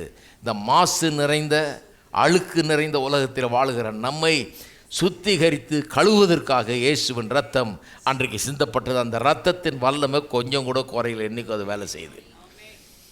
அதைத்தான் வேதம் இப்படி போதிக்குது பாருங்கள். இதெல்லாம் வாசிக்கும்போது லேவியராமெல்லாம் வாசிக்கும்போது சிலருக்கு என்னடா இந்த மாதிரி கதையாக இருக்குது, தண்ணியை தெளின்றாங்க, ரத்தத்தை தெளின்றாங்க, குருவியை கொண்டு அந்த ரத்தத்தை தண்ணியில் கலந்து அதை கொண்டு வந்து குஷ்ரோகி மேலே தெளின்னு இருக்குது, காதில் வையின்னு இருக்குது, இங்கே வை, மூக்கில் வை, இதெல்லாம் என்னது இது அப்படின்னு நினைக்கிறீங்க. எப்படி மனுஷனுடைய காது, கண், மூக்கு எல்லாமே பாவத்தின் அவயவங்களாக இருக்குது. காது வந்து கெட்ட காரியங்களை கேட்க சொல்லுது, கண்ணு கெட்ட காரியங்களை பார்க்க சொல்லுது, கை கெட்ட காரியங்களை செய்ய சொல்லுது, காலு கெட்ட காரியங்களை நாடி போகிறது. எல்லாத்துலேயும் ஒரு சுத்திகரிப்பு அவசியமாக இருக்கிறது. பாவங்கள நாம் சுத்திகரிக்கப்படணும். பாவம் என்கிற ஆதாமின் மூலமாக நுழைஞ்சது வந்து நம்மளை உச்சந்தலேருந்து உள்ளங்கால் வரை அழுக்குப்படுத்திருச்சு, அசுத்தப்படுத்தி விட்டது. அசுத்தம் நிறைந்த ஒரு உலகத்தில் நாம் வாழ்ந்துக்கிட்டு இருக்கிறோம். பாவம் என்கிற அசுத்தம் தொற்றாத ஆளே கிடையாது. அதனால தான் 1 யோவானில் எப்படி சொல்லியிருக்குது, பாவங்களை அறிக்கையிட்டால் 9 சொல்லுது இல்லையா, பாவங்களை நமக்கு மன்னித்து எல்லா நியாயத்தை நீக்கி நம்மை சுத்திகரிப்பதற்கு அவர் உண்மையும் நீதி உள்ளவருமாய் இருக்கிறார். முந்தின வசனத்தை பாருங்கள், நமக்கு பாவம் இல்லை என்போமானால் நம்மை நாமே வஞ்சிக்கிறவர்களாக இருப்போம், சத்தியம் நமக்குள். உலகத்தில் வாழ்ந்துக்கிட்டு பாவத்தின் அழுக்கே என்கிட்ட இல்லை, அந்த அசுத்தமே என்கிட்ட சுத்தமாக கிடையாது, என் எண்ணத்துலேயும் கிடையாது, என் மனசுலேயும் கிடையாது, எதுலேயுமே கிடையாதுன்னு ஒரு மனுஷன் சொல்லுவான்னா அதை மாதிரி ஒரு பொய் எங்கேயுமே கிடையவே கிடையாது. அண்டை புழுகு ஆகாய புழுகுன்னு வாங்க பாருங்கள். அதுதான் நிறையா அந்த மாதிரி புழுகர்கள் இருக்கிறாங்க. எந்த மனுஷனும் பாவத்தினால் தீட்டுப்படாதவன் கிடையவே கிடையாது. ஆகவே தான் எல்லா மனுஷருக்கும், ரட்சிக்கப்பட்டவர்களுக்கு சொல்கிறேன், 1 யோவான் 1:7 ரட்சிக்கப்பட்டவர்களுக்கு சொல்லியிருக்குது. ரட்சிக்கப்பட்டவர்களுக்கு பாவம் மன்னிக்கப்பட்டு விட்டு, தேவனுடைய பாவத்தை காண்பதில்லை, தேவன் அவருடைய பிள்ளைகளை காண்கிறாரு, அவருடைய பாவத்தை பார்க்கறதில்லை. ரட்சிக்கப்பட்டவர்களுக்கு தான் 1 யோவான் ரட்சிக்கப்பட்டவர்களுக்கு எழுதுகிறார். சொல்கிறாரு, நம்முடைய பாவங்களற நம்மை சுத்திகரிப்பார். எந்த பாவத்தை சொல்கிறாரு? பாவம்ங்கிற அழுக்கு நம்ம ஒட்டி கொண்டிருக்கிற நம்முடைய எண்ணங்களையும் எல்லாத்தையும் ஆட்கொண்டு கொண்டிருக்கிறதே, அதிலிருந்து நம்மை சுத்திகரிப்பாருங்கிறது தான் அங்கே சொல்லி கொண்டிருக்கிறார். அப்போ பாவங்கள் மன்னிக்கப்பட்ட நமக்கு சுத்திகரிப்புங்கிறது நம்முடைய வாழ்நாள் முழுக்க அவசியமானதாக இருக்கிறது. அதை செய்வதற்கு தான் இயேசுவின் ரத்தம். சரி, 51ஆம் சங்கீதத்துக்கு போவோம். அங்கே அந்த பழைய ஏற்பாட்டு சுத்திகரிப்பு கான்செப்ட் அப்படியே வருது பாருங்க. அங்கே தாவீது சங்கீதத்தை எழுதுகிறான், பாடலில் எழுதுகிறான். அவன் பாட்டுக்காரன் பாருங்க, அவன் சூழ்நிலையில் அவனுடைய சூழ்நிலை அப்படியே ஜபத்தை பாட்டாக எழுதுகிறான் பாருங்க. சொல்கிறான், தேவனே உமது கிருபையின்படி எனக்கு இறங்கும், உமது மிகுந்த இறக்கங்கள்படி என் மீறுதல்கள் நீங்கள் என்னை சுத்திகரியும். மீறுதல்கள்னா ஆக்ட்ஸ் ஆஃப் சின், பாவ செயல்கள். மீறிட்டான், கொன்னுட்டான், விபச்சாரம் பண்ணிட்டான், இன்னொருத்தனுடைய மனைவியை தனக்கு சொந்தமாக்கிட்டான், அதான் மீறுதல்கள். நீங்கள் என்னை சுத்திகரியும், என் அக்கிரமம் நீங்கள் என்னை முற்றிலும் கழுவி என் பாவமர என்னை சுத்திகரியும். இந்த சுத்திகரியும்ன்ற வார்த்தையை எத்தனை தடவை பயன்படுத்துகிறான்னு பாருங்கள். மறுபடியும் சொல்கிறான், என்னை கழுவும், என்னை சுத்திகரியும். என்னத்தை சொல்கிறான்? ஒரு செயலை மட்டும் இல்லை, செயல் நடந்தது உண்மைதான், கொலை பண்ணால் உண்மைதான், இப்படி இன்னொருத்தனுடைய மனைவியை தனக்கு எடுத்துக்கொண்டான் உண்மைதான், அதெல்லாம் செயல்கள், பாவ செயல்கள் உண்மைதான். ஆனால் கழுவ சொல்கிறான், சுத்திகரிக்க சொல்கிறான். பாவமர என்னை சுத்திகரியும்னு கேட்குறான். எதை சொல்கிறான்? அந்த பாவத்தை மன்னிக்கிறதுக்கும் மேலாக எதையோ ஒன்று கேட்கிறான். கவனிங்க, என் மீறுதல்களை நான் அறிந்திருக்கிறேன், என் பாவம் எப்பொழுதும் எனக்கு முன்பாக நிற்கிறது. தேவரீர் ஒருவருக்கே விரோதமாக நான் பாவம் செய்தும் இது கண்களுக்கு முன்பாக பொல்லாங்கானதை நடப்பித்தேன். நீர் பேசும்போது உம்முடைய நீதி விளங்கவும், நீர் நியாயந்திருக்கும் போது உம்முடைய பரிசுத்தம் விளங்கவும் இதை அறிக்கையிடுகிறேன். இப்போ பாருங்கள், இதோ நான் துர்க்குணத்திலே உருவானேன், என் தாய் என்னை பாவத்திலே கற்பந்தரித்தாள். சொல்கிறான், ஆண்டவரே, நான் பிறக்கும் போதே, என் தாயின் கற்பத்தில் நான் உருவாகும் போது இந்த ஆதாம் மூலமாக வந்த பாவம், அதனுடைய அழுக்கு, அதனுடைய தீட்டு, அதனுடைய பொல்லாத அந்த குணமும் சுவாபமும் வந்து என்னை ஒட்டி கொண்டிருக்கிறது. துர்க்குணத்தில் நான் உருவானேன். ஏன் அப்படி செஞ்சேன்? எப்படி ஒரு மனுஷனை கொலை செய்ய முடியும்? அதுவும் விசுவாசமாக இருக்கிற ஒருத்தனை, எனக்காக யுத்தத்துக்கு போய் போராடுற ஒரு போர்ச்சேவகனை, ஒரு இராணுவ வீரனை, விசுவாசம் உள்ளவனை, எனக்காக உயிரை கூட ரெடியாக இருக்கிறான், கொடுக்க ரெடியாக இருக்கிறான். அவனுடைய மனைவியை நான் எப்படி எடுத்துக்கொள்ள முடியும்? எப்படி கொலை செய்ய முடியும்? இவ்வளோ பெரிய ஒரு பொல்லாப்பை செஞ்சுருக்கேன். ஏன்னா துர்க்குணத்திலே உருவானேன். அவ்வளவு அழுக்கு என்னை ஒட்டி கொண்டிருக்கிறது. அவ்வளோ பெரிய துர்க்குணம் எனக்குள்ளே இருக்கிற இந்த பாவம் வந்து என்னை தீட்டுப்படுத்தி விட்டது, என்னை அழுக்காக்கிடுச்சுன்றான். என் தாய் என்னை பாவத்தில் கற்பந்தரித்தாள். இதோ உள்ளத்தில் உண்மையாக இருக்க விரும்புகிறேன். அவனுக்கு தெரியுது பாருங்க, நீர் வந்து வெறும் பாவத்தை மன்னிச்சு விடுறது மட்டும் இல்லை, என் உள்ளத்தில் நான் உண்மையாக இருக்கும்படி நீர் விரும்புகிறீர்.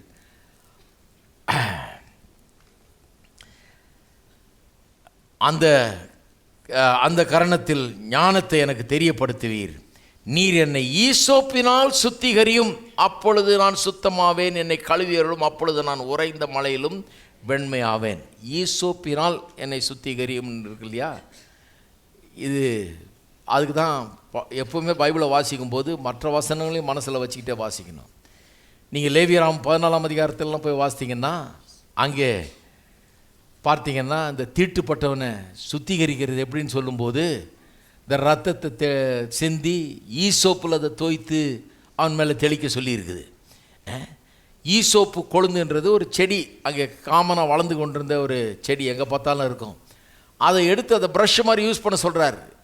ஞாபகம் இருக்கும், பஸ்கா பண்டிகை பஸ்கா அனுசரிப்பின் போது ஆட்டுக்குட்டியின் ரத்தத்தை சிந்தி நிலக்கால்னு சட்டத்தின் மேலும் அந்த போச சொன்னபோது எதை யூஸ் பண்ண சொன்னார்? இந்த ஈசோப்புங்கிற இந்த கொழுந்தை ஒரு ப்ரஷ் மாதிரி யூஸ் பண்ண சொல்கிறார். இதை எடுத்து இதை தோச்சி இதை ப்ரஷ் மாதிரி வச்சு யூஸ் பண்ணுன்றார். அந்த ஈசோப்பு அங்கேயோட முடிஞ்சிடல, யாத்ராம் 12 பஸ்காவை பற்றி சொல்லும்போதோடு முடிஞ்சிடல. அதுக்கப்புறம் லேவியராமத்தில் வருது, எண்ணாமத்தில் வருது. இந்த சுத்திகரிப்பை பற்றி பேசும்போதெல்லாம் அவன் பாவ நிவாரணத்துக்கு ஒரு பலியை கொண்டு வரணும், ரத்தத்தை சிந்தணும்னு மட்டும் சொல்கிறது இல்லாமல் ஈசோப்பையும் கொண்டு வர சொல்கிறாரு. ஏன்னா தெளிக்கிறதுக்கு தேய்க்கிறதுக்கு இது உதவும், தெளிக்கிறதுக்கு தேய்க்கிறதுக்கு இதை தோய்த்து இதை பண்ணணும்னு சொல்லி கொண்டாடுறாரு. இப்போ சங்கீதக்காரன் அதை மனசில் வச்சு தான் அதே லாங்குவேஜ் யூஸ் பண்ணுறான் பாருங்க. அப்படியே சொல்லுகிறான், நீர் என்னை ஈசோப்பினால் சுத்திகரியும். இந்த பழைய ஏற்பாட்டு சுத்திகரிப்பு அவனுக்கு நல்லா தெரியுது பாருங்க. கர்த்தர் வைத்திருந்த அந்த முறைமைகள், அந்த சுத்திகரிப்பு என்னத்தை போதித்தது என்பதை குறித்த ஒரு வெளிப்பாடு உடையவனாக அவன் இருக்கிறான். சொன்னால் என்னை சுத்திகரியும் ஆண்டவரே, ஈசோப்பு எடுத்து ரத்தத்தில் தோச்சி தெளிக்க சொன்னீரே, அது மாதிரி என்ன பண்ணும் என்று இருதயத்தை பண்ணுன்றான். அப்பொழுது நான் சுத்தமாவேன், என்னை கழுவியருளும், அப்பொழுது நான் உறைந்த மலையிலும் வெண்மையாவேன். சொல்கிறேன், ஆண்டவரே எனக்கு உண்மையாகவே ஒரு சுத்திகரிப்பு அவசியமாக இருக்குது. இந்த பாவத்தினால் ஏற்பட்ட அழுக்கு அசுத்தம் என்னை தொற்றி கொண்டிருக்கிறது, என்னை பிடித்து கொண்டிருக்கிறது. இந்த அழுக்குனால தான் இப்படிப்பட்ட அசிங்கமான செயல்களை நான் செய்து விடுகிறேன். இந்த ஈசோப்பினால், இந்த ஈசோப்பை ரத்தத்தில் தோய்ச்சி தெளிக்க சொன்னீர். அதுபோல் அந்த மாதிரி ஒரு சுத்திகரிப்பை, அது ஒரு அடையாளம் தான். பழைய ஏற்பாட்டு காலத்தில் லேவியராமத்திலையும் எண்ணாமத்திலையும் சொன்னது வந்து வெறும் அடையாளம். அந்த சுத்திகரிப்பு, அந்த தீட்டெல்லாம் வெறும் அடையாளம். அது எதை போதிக்கிறது? பாவத்தீட்டு. பாவம் எப்படி மனுஷனை தீட்டுப்படுத்தியிருக்குது, அதிலிருந்து இவன் எப்படி சுத்திகரிக்கப்பட வேணும், அதை தான் போதிக்கிறது. அந்த உண்மையான மெய்யான சுத்திகரிப்பு எனக்கு உண்டாகட்டும் ஆண்டவரே என்று கேட்கிறான். நீர் என்னை பாருங்கள், அப்போ அந்த லாங்குவேஜ் பாருங்க, கவனிங்க. நீர் என்னை ஈசோப்பினால் சுத்திகரியும். வெறும் இதை மட்டும் வாசிக்கக்கூடாது. அதுக்கு தான் பழைய ஏற்பாடு நல்லா தெரியணும். பழைய ஏற்பாடு மற்ற வசனங்கள் தெரியும் போது கிளியராக ஞாபகம் வரும் பாருங்கள். ஈசோப்பினால் சுத்திகரியும் எதை பற்றி பேசுகிறான்? என் பாவங்களுக்காக பாவ நிவாரண பலியை கொண்டு வந்துட்டேன், ஆனால் என் உள்ள சுத்திகரிக்கப்படணுமே. அழுக்கு இருக்குதே, பாவம் மன்னிக்கப்படலாம், ஆனால் அந்த அழுக்கு இருக்குதே, அசுத்தம் இருக்கிறதே, எண்ணங்கள் தீட்டுப்பட்டுருச்சே, நான் தப்பான எண்ணங்களால் நிறைஞ்சிருக்கிறேன், யோசனைகளால் நிறைஞ்சிருக்கிறேன், உணர்ச்சிகளால் நிறைஞ்சிருக்கிறேன். இதையெல்லாம் யார் கழுவுறது?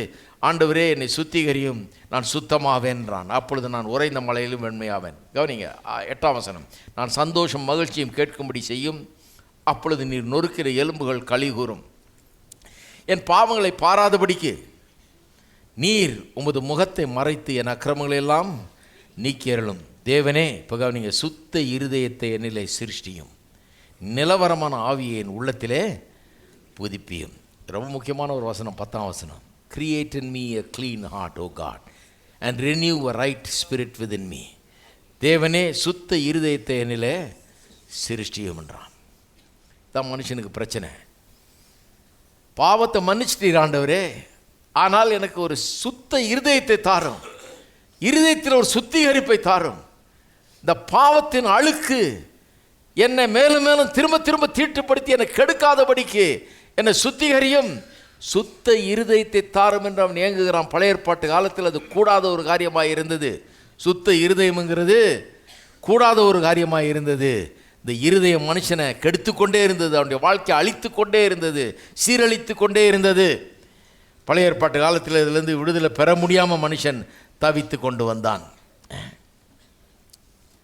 சரி, பழைய ஏற்பாட்டு காலத்தில் இந்த பாவத்தின் மூலமாக ஏற்படுகிற தீட்டு, அழுக்கு, அசுத்தம் இது இருதயத்தில் எப்படி வந்து ஓட்டிகிட்டு இருக்குது. இருதயமே சுத்திகரிக்கப்பட வேணும், சுத்த இருதயம் உண்டாக வேணும் அப்படின்றதெல்லாம் பார்க்குறோம். புதிய ஏற்பாட்டுக்கு போவோம். இப்போது புதிய ஏற்பாட்டில் இந்த சுத்த இருதயத்தை பற்றி நிறைய வாசிக்கிறோம். மத்தேயு எழுதின சுவிசேஷம் மலை பிரசங்கத்தில் இயேசு பேசுகிறார் இல்லையா? மத்தேயு 5ஆம் அதிகாரம் 8ஆம் வசனத்தை பாருங்கள். 5:8 இருதயத்தில் சுத்தமுள்ளவர்கள் பாக்கியவான்கள், பரலோக ராஜ்யம் அவர்களுடையது. 1 தீமோத்தேயு 1:5 இருதய சுத்திகரிப்பை பற்றி, இருதயம் சுத்தமாக இருக்க வேணும் என்கிறத பற்றியும் எத்தனை முறை புதிய ஏற்பாட்டில் நாம் வாசிக்கிறோம் பாருங்கள். 1 தீமோத்தேயு 1ஆம் அதிகாரம் 5ஆம் வசனத்தை வாசிக்கிறேன். 1:5 கற்பனையின் பொருள் என்னவெனில், என்ன 10 கற்பனைகளை சொல்கிறாரு. பழைய ஏற்பாட்டில் கொடுக்கப்பட்டிருக்கிற பிரமாணங்கள் அதை பற்றி சொல்கிறாரு. அதனுடைய பொருள் என்ன, அதனுடைய மீனிங் என்ன? சுத்தமான இருதயத்திலும் நல்மனசாட்சியிலும் மாயமற்ற விசுவாசத்திலும் பிறக்கும் அன்பு.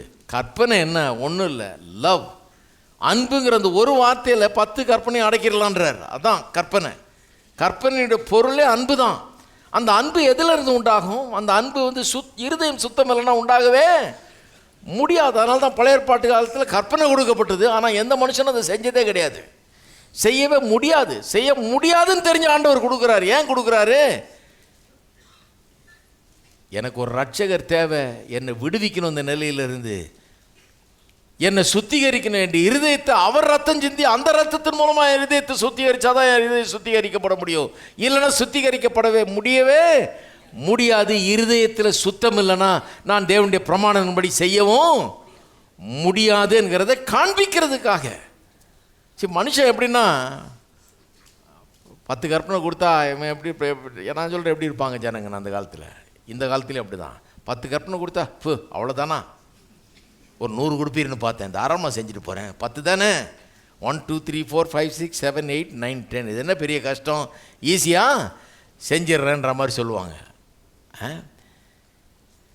ஆனால் ஒருவனாலையும் செய்ய முடியல. ஈஸியாக செய்யலான்னு நினச்சாலும் அதான் கொடுத்த உடனே பாருங்கள், அடுத்த ஸ்டெப்பு மோங்கூப்புற விழுந்தாங்க எல்லாம். அந்த கற்பனையின்படி செய்ய முடியல. பழைய ஏற்பாட்டில் வாசித்து பாருங்கள். கற்பனையை பெற்றார்கள், கொடுத்த உடனே அதை நிறைவேற்ற முடியல. மோசே போட்டு அதை உடைக்கிறார். ஏன்னா இவன் கற்பனையை உடைச்சிட்டான், இவனால் செய்ய முடியல, செய்ய முடியாது. கற்பனையை கொடுத்து என்ன பிரயோஜனம்? கற்பனை நல்லது, ஆனால் இருதயம் கெட்டது. கற்பனையில் எந்த பிரச்சனையும் இல்லை. அதான் பவுல் அப்போஸ்தலன் சொல்கிறார் 7ஆம் அதிகாரத்தில் ரோமரில், கற்பனையில் எந்த பிரச்சனையும் இல்லை. அது கர்த்தர் கொடுத்த கற்பனை, அது பரிசுத்தமான கற்பனை, நல்ல கற்பனை, அது நல்ல காரியங்களை சொல்லுது. இருதயம் மோசமாக இருக்குது. இந்த இருதயத்தை வச்சுட்டு அந்த கற்பனையை செய்ய முடியாது. இருதயம் சுத்திகரிக்கப்படணும், இருதயம் மாற்றப்படணும். அப்போ கற்பனையின் பொருள் என்னவெனில் சுத்தமான இருதயத்திலும் நல் மனசாட்சியிலும் மாயமற்ற விசுவாசத்திலும் பிறக்கும் அன்பே. அப்போ கற்பனையினுடைய ஒட்டுமொத்த பொருள் என்ன, மீனிங் என்ன? ஒன்று, மனசாட்சி சுத்தமாகணும், இருதயம் சுத்தமாகணும், இதிலிருந்து பிறக்கும் அன்பு. இதுதான் கற்பனையினுடைய பொருள்.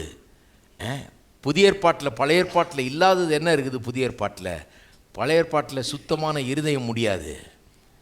பழைய ஏற்பாட்டில் இருதயத்தை மாற்றுறதுக்கு எந்த வழியும் அங்கே கொடுக்கப்படவில்லை. மறுபடியும் திரும்ப பாவம் செஞ்சு பாவத்திலே தான் வாழ்ந்துக்கிட்டு கிடந்தான். திருப்பி அதிலே தான் கிடந்தான். அன்றாடம் அவனுக்கு போய் பாவம் மன்னிப்பை தேட வேண்டியதாக இருந்தது. அன்றாடம் அவனுக்கு போய் பாவம் செஞ்சுட்டு மன்னிப்பு தேட வேண்டியதாக இருந்தது. ஏன்னா அப்படி தான் அவன் கடந்தான். புதிய ஏற்பாட்டில் நாம் அந்த நிலையில் இல்லை. நமக்கு ஒரு சுத்த இருதயத்தையும் நல்ல மனசாட்சியும் உண்டாக்கக்கூடிய ஒரு புதிய ஒரு வாழ்க்கை நமக்கு கொடுக்கப்பட்டிருக்கிறது. இப்படி பல வசனங்கள் இருக்குது பாருங்கள். தீத்து 2ஆம் அதிகாரம் 14ஆம் வசனம். அவர் நம்மை சகல அக்கிரமங்களிலிருந்து மீட்டுக்கொண்டு தமக்குரிய சொந்த ஜனங்களாகவும் நற்கிரியைகளை செய்ய பக்தி வைராக்கியம் உள்ளவர்களாகவும் நம்மை சுத்திகரிக்கும்படிக்கு நமக்காக தம்மை தாமே ஒப்பு கொடுத்தார். அக்கிரமங்களிலிருந்து மீட்டுக்கொள்வது மட்டும் இல்லை, நற்கிரியைகளை செய்யும்படியாக நம்மை சுத்திகரிக்கும்படி, ஒரு புதிய வாழ்க்கையை வாழும்படியாக நம்மை சுத்திகரிக்கும்படியாக அவர் தம்மை தாமே ஒப்பு கொடுத்தார்ன்றிருக்கு. இன்னும் ஒரே ஒரு வசனம் வாசிக்கிறேன், நிறைய வசனங்கள் இருக்குது. 2 கொரிந்தியர் 7:1. இப்படிப்பட்ட வாக்குத்தத்தங்கள் நமக்கு உண்டாயிருக்கிறபடினால், விசுவாசிகளுக்கு சொல்கிறாரு, இப்படியெல்லாம் வாக்குத்தத்தங்கள் நமக்கு உண்டாயிருக்கிறபடினால் பிரியமானவர்களே, மாம்சத்திலும் ஆவியிலும் உண்டான எல்லா அசுசியும் நீங்க.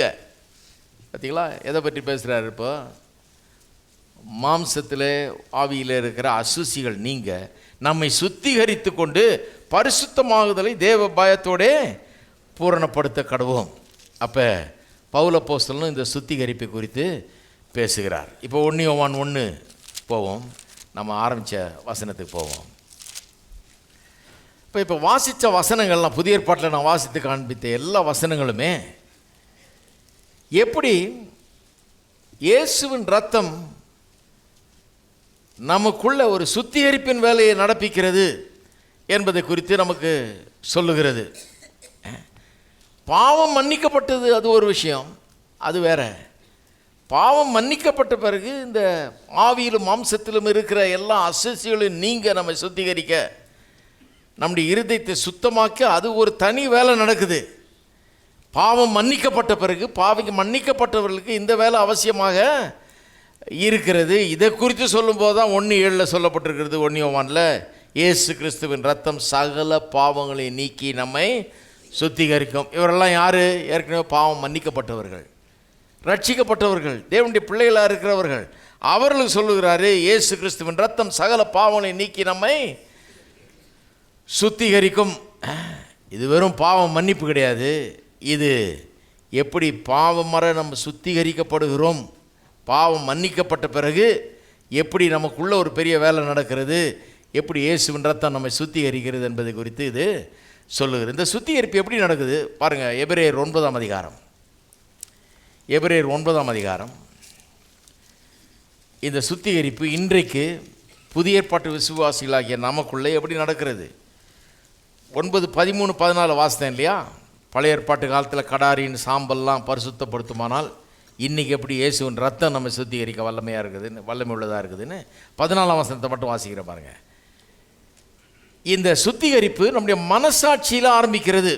எங்கே சொல்லியிருக்கு பாருங்கள், 14ஆம் வசனத்தில், நித்திய ஆவியினாலே தம்மை தாமே பழுதற்ற பலியாக தேவனுக்கு ஒப்பு கொடுத்த கிறிஸ்துவனுடைய ரத்தம் ஜீவனுள்ள தேவனை ஊழியம் செய்வதற்கு, தேவனுக்கு ஊழியம் செய்வதற்கு, நல்ல கவனிங்க, ஜீவனுள்ள தேவனுக்கு ஊழியம் செய்வதற்குன்னா ஊழியக்காரர்லையும் அவங்க செய்ய ஊழியத்தை பற்றி சொல்லலை. இங்கே பைபிள் லாங்குவேஜை கொஞ்சம் புரிந்து கொள்ளணும். ஊழியம் செய்வதற்குன்னா வாழ்வதற்கு. நீங்கள்லாம் என்ன பண்ணிகிட்டு இருக்கிறீங்க? தேவனுக்கு ஊழியம் செய்து கொண்டிருக்கிறீர்கள். இது பைபிள் லாங்குவேஜ். அப்படி நம்ம என்ன நினச்சிக்கிறோம்? ஊழியம் செய்கிறோன்னா பாஸ்டர் ஊழியம் செய்கிறாரு, இவாஞ்சலிஸ்ட் ஊழியம் செய்கிறாரு, அவங்க பிரசங்கம் பண்ணுறாங்க, ஊழியத்துக்கு போகிறாங்க, அதுதான் ஊழியம் செய்யணும் கிடையாது. இங்கே பைபிளில் லாங்குவேஜ் எப்படி யூஸ் பண்ணப்பட்டிருக்கிறது? ஜீவனுள்ள தேவனுக்கு ஊழியம் செய்வதற்கு அப்படின்னு சொன்னால் அவர் யாரை பற்றி சொல்கிறாரு? விசுவாசிகளை பற்றி சொல்கிறாரு. ஏன் இயேசு சிலுவையில் மரித்தார் என்று சொல்கிறார்? அது சொல்கிறார், நித்திய ஆவியினாலே தம்மை தாமே பழுதற்ற பலியாக தேவனுக்கு ஒப்பு கொடுத்த கிறிஸ்துவனுடைய ரத்தம் ஜீவனுள்ள தேவனுக்கு ஊழியம் செய்வதற்கு, அதாவது ஜீவனுள்ள தேவனுக்காக நாம் உண்மையாக வாழுவதற்கு, ஊழியம் செய்வதற்குன்னா அவருக்காக வாழ்கிறதுக்கு. அப்போ எல்லாருமே ஊழியம் செய்கிறோம். ஒரு விதத்தில் பார்த்தா தேவனுக்காக ஊழியம் செய்கிறோம், ஏன்னா தேவனுக்காக வாழுகிறோம். தேவனுக்கு ஊழியம் செய்வதற்கு உங்கள் மனசாட்சியை செத்த கிரியைகளால் சுத்திகரிப்பது எவ்வளவு நிச்சயம். அப்போ தேவனுக்காக வாழ்கிறதுல முதல்ல என்ன நடக்குது? மனசாட்சியில் ஒரு வேலை நடக்கிறது. மனசாட்சியில் இயேசுவின் ரத்தம் ஒரு சுத்திகரிப்பை நிறைவேற்றுகிறது. இந்த மனசாட்சி என்ன பண்ணுது பாருங்கள், நாம் செஞ்ச காரியங்கள் தவறா நல்லதா அப்படிங்கிறத நம்ம காண்பிக்குது இல்லையா? ஒரு காரியத்தை செஞ்சோம்னா நல்ல காரியமாக இருந்தால் அதை பற்றி சந்தோஷப்படுறோம், கெட்ட காரியமாக இருந்தால் அதை பற்றி வெட்கப்படுறோம், அதை பற்றி பயப்படுறோம், அதை பற்றி அவமானப்படுகிறோம், ஒரு ஷேம் உணர்வு வருது. ஏன்னா அந்த மனசாட்சி உள்ளே இருந்துக்கிட்டு இதை நமக்கு கற்பிக்கிறது, நல்லதா கெட்டதாங்கிற ஒரு ஜட்ஜ்மெண்ட்டை உள்ளேயே ஒரு ஜட்ஜு உட்காந்துட்டு இருக்கிற மாதிரி இருக்குது மனசாட்சி நமக்குள்ளேயே. அந்த ஜட்ஜு நம்ம கண்டனம் பண்ணுறாரு அல்லது நம்ம நியாயம் என்று நாம் செய்தது நியாயம் என்று தீர்க்கிறார். இந்த மனசாட்சி ரொம்ப முக்கியம் பாருங்கள். நிறைய பேர் இன்றைக்கு ஏன் சந்தோஷமாக இல்லைன்னா இந்த மனசாட்சியின்படி வாழ்கிறது கிடையாது. இந்த மனசாட்சி சொல்லுது நல்லதா கெட்டதான்னு சொல்லுது, அது காட்டுற மாதிரி நல்லதை செய்கிறது கிடையாது. அது தீமைன்னு காட்டுறத திரும்ப திரும்ப செஞ்சு அதனுடைய கண்டனத்தை திரும்ப திரும்ப பெற்றுக்கொண்டு சந்தோஷம் இல்லாமல் வாழ்வது. அப்போ அது மட்டும் செய்கிறதில்ல. மனசாட்சிங்கிறது உள்ளே நான் செஞ்சது நல்லதா கெட்டதான்றதை காண்பிக்கிறது மட்டும் இல்லை, இன்னொரு காரியத்தை மனசாட்சி செய்கிறது. என்னன்னா தேவனோடு கூட இருக்கிற வேண்டிய உறவு எப்படி இருக்கிறது? தேவன் என்னை பார்த்து பிரியப்படுறாரா? தேவன் என் மேலே திருப்தியாக இருக்கிறாரா? தேவன் என்னை பார்க்கும்போது என்ன நினைக்கிறார் அப்படிங்கிறத பற்றி என்னுடைய உள்ளத்திலே என்னுடைய மனசாட்சி சாட்சி இடுகிறது. மனசாட்சி உள்ள சொல்லுது, நான் செய்கிற செயல் தேவனுக்கு பிரியமில்லை, தேவனுக்கு ஏற்றதில்லை, தேவன் அதை பார்த்து பிரியப்படலை, அவர் is not pleased with it அப்படின்றத காட்டுது. நான் செய்கிற செயல் நல்லதுன்னு சொன்னால் கர்த்தர் அதில் எவ்வளோ பிரியப்படுறாருன்றதையும் அது காட்டுகிறது. அப்போ பாருங்கள், இன்றைக்கு புதிய ஏற்பாட்டு காலத்தில் வாழுகிற நாம் பழைய ஏற்பாட்டு காலத்தில் நிறைவேற்ற முடியாத ஒன்றை இன்றைக்கு நாம் நிறைவேற்ற முடிகிறது. பழைய ஏற்பாட்டு காலத்தில் அன்றைக்கு சிந்தப்பட்ட அந்த ஆடு வெள்ளாட்டுக்கடா மற்ற மிருகங்களின் ரத்தம் எந்த பாவத்தையும் போக்க முடியல, யாரையும் சுத்திகரிக்க முடியல, அதெல்லாம் வெறும் அடையாளமாக இருந்தது. இன்றைக்கு இயேசுவின் ரத்தம் மெய்யாகவே நம்மை சுத்திகரிக்கிறது. நம்முடைய பாவங்களை மன்னிக்கிறது மட்டுமல்ல, நம்முடைய மனசாட்சியை சுத்திகரிக்கிறது. மனசாட்சியில் நமக்கு ஒரு நிம்மதியை தருகிறது இந்த இயேசுவின் ரத்தம். பாவம் மன்னிக்கப்பட்டதுங்கிற ஒரு நிச்சயம் மட்டுமல்ல, தேவனுக்கு முன்பாக நான் பிரியமுள்ளவனாக இருக்கிறேன்ற நிச்சயத்தை எனக்கு தருகிறது. எப்படி அது தருகிறது? எப்படி தருதுன்னா, என்னை அன்றாடம் இந்த பாவத்தின் அசுசியிலிருந்து என்னை சுத்தமாக்கி கழுவி என்னை சுத்தமாக்கிக்கிட்டே இருக்குது. சுத்தமாக்கிட்டே இருக்கிறதுனால எனக்குள்ள ஒரு நிம்மதியின் ஆவி இருக்கிறது. நான் தேவன் முன்பாக நான் சரியான விதத்தில் நிற்கிறேன் என்கிற ஒரு எண்ணம் எனக்குள்ளே உண்டாகிறது, ஒரு திருப்தி எனக்குள்ளே உண்டாகிறது. மனசாட்சி. அப்போ இந்த மனசாட்சியில் ரத்தம் செய்கிறது எவ்வளோ முக்கியமான ஒரு வேலை பாருங்கள். ரத்தம் மனசாட்சியை சுத்திகரிக்கிறது. உங்கள் மனசாட்சியை செத்த கிரியைகளை சுத்திகரிப்பது எவ்வளவு நிச்சயம். மறுபடியும் சொல்கிறேன் பாருங்கள், இயேசுவின் ரத்தம் உங்கள் மனசாட்சி செத்த கிரியைகளை சுத்திகரிப்பது எவ்வளவு நிச்சயம். மனசாட்சியில் இயேசுவின் ரத்தம் செய்கிற இந்த வேலை ரொம்ப முக்கியம் பாருங்கள். இல்லைனா நாம் சந்தோஷமாக இருக்கவே முடியாது, வெற்றியை பெறவே முடியாது, ஜெபத்தில் வெற்றியை பெற முடியாது, கிறிஸ்தவ வாழ்க்கையில் வெற்றியை பெற முடியாது. மனசாட்சி நம்மை கண்டனம் பண்ணிக்கிட்டே இருந்தா, நாம் தவறு என்று நம்மை தீர்த்து கொண்டே இருந்தால், நம்முடைய இருதயமே நம்மை பாவி என்று தீர்த்து கொண்டிருக்குமானால் நாம் எப்படி ஜெபம் பண்ணுறது? எப்படி கர்த்தருக்காக வாழ்கிறது? எப்படி கர்த்தருக்காக நாம் இருக்கிறது? இந்த உலகத்தில் நான் சொன்ன மாதிரி அழுக்கு வீட்டுக்குள்ளே படியுது இல்லை, அது மாதிரி நீங்கள் ஒன்றும் பெருசாக செய்யலைன்னா கூட இந்த பாவ எண்ணங்கள், பாவ யோசனைகள், இந்த அசுத்தங்கள் எப்படியாவது எங்கேயாவது ஒட்டிக்குது. உடனே மனசாட்சி என்ன பண்ணுது? நம்மளை கண்டனம் பண்ணுற வேலையை ஆரம்பிக்க. பாரு அழுக்கு, இது பாரு அசுத்தம், இது பாரு நீ சரியில்லை, இது நீ தேவனுக்கு பிரியமில்லைன்ற வேலையை ஆரம்பிக்குது.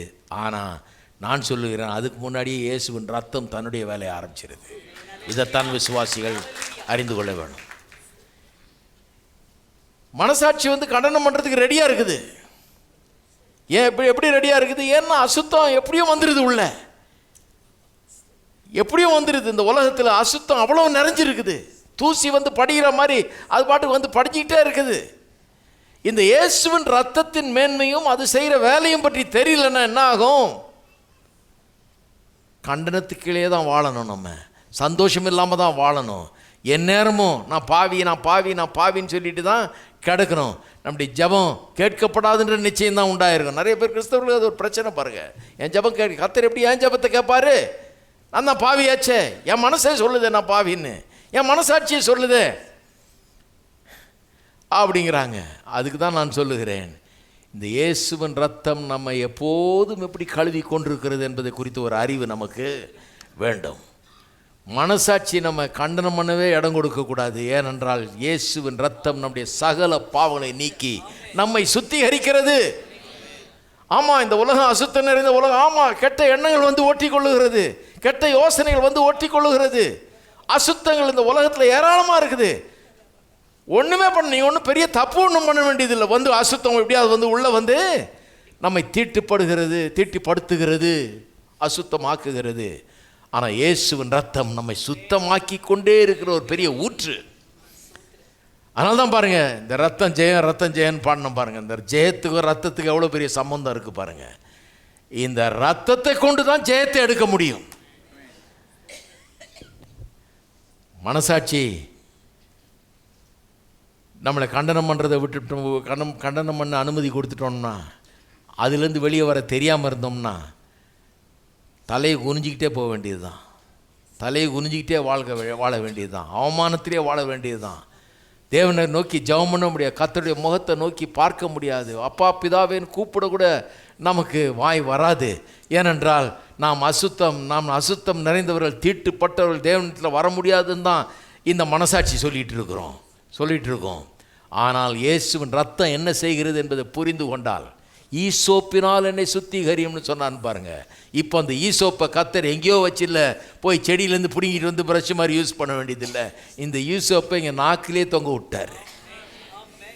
இந்த இயேசுவின் ரத்தத்தை நான் சொல்லி சொல்லி சொல்லி சொல்லி சொல்லி அதனுடைய பரிசுத்தமாகுதலை, அதனுடைய சுத்திகரிப்பை நான் தொடர்ந்து பெற்றுக்கொள்ள முடியும். அதை பற்றி தான் இங்கே சொல்லி ரொம்ப முக்கியமான ஒரு மேட்டர் இங்கே சொல்லப்பட்டிருக்கு. அப்போ மனசாட்சி மட்டும் இல்லை, இருதயமும் அங்கே சுத்திகரிக்கப்படுகிறது. இருதயம்ங்கிறது ஒரு மண்டலம் பாருங்கள். இதுக்குள்ள முக்கியமான ஒரு அம்சம் மனசாட்சி. இருதயத்தில் இருக்கிறது தான் மனசாட்சி இல்லையா? அப்போ மனசாட்சி மட்டும் சுத்திகரிக்கப்படலை, மனசாட்சி சுத்திகரிக்கப்படுவது நிச்சயம். எல்லாரும் சொல்லுங்கள், மனசாட்சி சுத்திகரிக்கப்படுவது நிச்சயம். கிறிஸ்துவனுடைய ரத்தம் நான் இயேசுவுக்காக வாழும்படி, தேவனுக்காக ஊழியம் செய்யும்படி, தேவனுக்காக என்னை அர்ப்பணித்துக் கொள்ளும்படி, அவருக்காக பரிசுத்தமாக வாழும்படி என்னுடைய மனசாட்சியை செத்த கிரியைகளார சுத்திகரிப்பது நிச்சயம். ஒவ்வொரு நிமிஷமும் ஒவ்வொரு நாளும் சுத்தப்படுத்தி கொண்டே இருக்கிறது.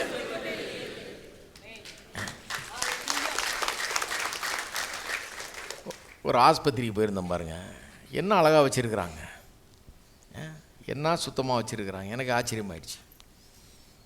வெளிநாடுகள்லாம் சில இடங்களில் பார்த்துருக்குறேன். இங்கே எப்போ பண்ண போகிறாங்கன்னு யோசிச்சுருந்தேன். பண்ணுறாங்க, அருமையாக பண்ணுறாங்க. சுத்தம் படுத்துறதுக்கு ஆளுங்க தேய்ச்சிக்கிட்டே இருக்கிறாங்க. இப்படி போகிறாங்க, திருப்பி அதை தொடச்சிக்கிட்டே இருக்கான், திருப்பி அதை ஸ்ப்ரே பண்ணுறாங்க. உள்ளே போகிறவனுக்கெல்லாம் கையில் அந்த இதை கொடுத்து டிஸ்இன்ஃபெக்டண்ட்டை கொடுத்து சுத்தப்படுத்திக்கிட்டே இருக்கிறாங்க. அதை பார்த்தோன்னே எனக்கு என்ன ஞாபகம் வந்து, இயேசுவின் ரத்தத்தை ஞாபகம் வந்தது. எப்போ பார்த்தாலும் என்னை சுத்தப்படுத்திக்கிட்டே இருக்குது. இந்த உலகத்தில் வாழ்கிறதுங்கிறது, இந்த பாவ கரை இல்லாமல் வாழ்கிறது ரொம்ப எப்படியா வந்து ஒட்டிக்குது பாருங்கள். எண்ணத்தில் வந்துடுது. நான் ஒன்றும் தப்பே செய்ய வேண்டியதில்லை, உள்ளே வந்துடுது பாருங்கள், எண்ணம் வந்துடுது, யோசனை வந்துடுது. ஆனால் அந்த இயேசுவின் ரத்தம் சுத்திகரித்து கொண்டே இருக்கிறது. இது சுத்திகரிக்கிறதுன்னு தெரியலன்னா நான் தலை குனிஞ்சிக்கிட்டே போக வேண்டியது தான். ஜெபம் பண்ணவே முடியாது, வெற்றிகரமாக வாழவே முடியாது. அதுதான் சொல்ல வரேன். மனசாட்சி சுத்திகரிப்பது எவ்வளவு நிச்சயம். நான் சொல்லுங்க, நிச்சயம். 10 பேர் சேர்ந்து அந்த ஆஸ்பத்திரியை என்ன சுத்தமாக வச்சுருக்கிறாங்க பாருங்கள். தேய்ச்சி அந்த டிஸ்இன்ஃபெக்டன்ட்டு இதெல்லாம் அவங்களுக்கு பெரிய நம்பிக்கை இருக்குது.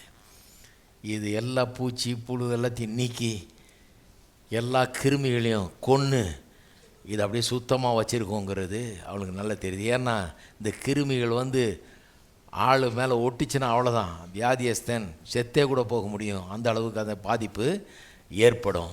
அதனால் சுத்தமாக வைக்கிறது எவ்வளோ பெரிய இது பாருங்கள். செருப்பை உள்ளே போட்டு போகாத, உள்ளே வராதேன்றாங்க, 2 பேருக்கு மேலே போகாதேன்றாங்க. அவ்வளோ ஸ்ட்ரிக்டாக வச்சு நம்ம ஜனங்களுக்கு விளங்குறதே கிடையாது. அவன் மேலே கோச்சிக்கிறோம் நம்ம, என்னையா உள்ளே விட மாட்டேங்கிறேன், எங்கள் தாத்தா இருக்கார், தாத்தா உயிரோடு இருக்கணுமா வேணாமா, போகாத உள்ள அப்படிங்கிறாங்க. இவங்களே இவ்வளோ சுத்திகரிக்கிறாங்கன்னா இயேசுவின் ரத்தம் நம்ம எப்படி சுத்திகரிக்கின்ற பாருங்கள். இருதயம் எப்படி சுத்திகரிக்கப்படுது பாருங்கள். 10ஆம் அதிகாரம் எபிரேயர் ஃபுல்லாக இதுதான் பாருங்கள். எபிரேயர் 10ஆம் அதிகாரம் 22ஆம் வசனம். துர்மனசாட்சி நீங்கள் தெளிக்கப்பட்ட இருதயம் உள்ளவர்களாயும் சுத்த ஜலத்தால் கழுவப்பட்ட சரீரம் உள்ளவர்களாயும். இதெல்லாம் எங்கேருந்து வருது இந்த லாங்குவேஜ் எல்லாம்? நீங்கள் பாருங்கள், லேவியராகும் 13-14 எல்லாம் நிறைய பேர் பழித்து பேசுவாங்க. என்னையா இது, ரத்தத்தை சிந்தி அதில் தண்ணியில் ஊற்றி அதை எடுத்து ஈசோப்பில் துவச்சி அதை எடுத்து இங்கே தெளி அங்கே தெளி காதில் வை மூக்கில் வையின்னு, என்ன பைபிள் இது என்ன சொல்லுதுன்னு எவ்வளோ அழகாக சொல்லியிருக்கு பாருங்கள். இங்கே துர்மனசாட்சி நீங்கள் தெளிக்கப்பட்ட இருதயம் உள்ளவர்களாம். லேவியராம வாசிருந்தால் அது கண்டிப்பாக வழங்கணும், எண்ணாம வாசிருந்தால் கண்டிப்பாக வழங்கணும். நீங்கள் தெளிக்கப்பட்ட இருதயம் உள்ளவர்களாயும், அங்கேருந்து வருது அது, சுத்த ஜலத்தால் கழுவப்பட்ட சரீரம் உள்ளவர்களாகும். அவங்கெல்லாம் பாருங்கள் ஸ்நானம் எடுத்துகிட்டு தான் வரணுன்றான்.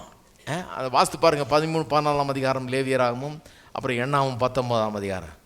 இதெல்லாம் வாசித்தீங்கன்னா எப்படி அவன் குளிச்சுட்டு வரணும், எப்படி என்ன பண்ணணும் ஏது பண்ணலாம் விவரமாக சொல்லியிருக்கு. அதை மனசில் வச்சு தான் இங்கே சொல்ல, சுத்த ஜலத்தால் கழுவப்பட்ட சரீரம் உள்ளவர்களாயும் உண்மையுள்ள இருதயத்தோடும் விசுவாசத்தின் பூரண நிச்சயத்தோடும் சேரக்கணும். அப்போ அதெல்லாம் ஒரு பிக்சர் தான், இந்த சுத்திகரிப்பை குறித்த ஒரு காட்சி தான், அதெல்லாம் போதனை தான் அதை ஒழிய அதனால் எந்த சுத்திகரிப்பு நடக்கலை.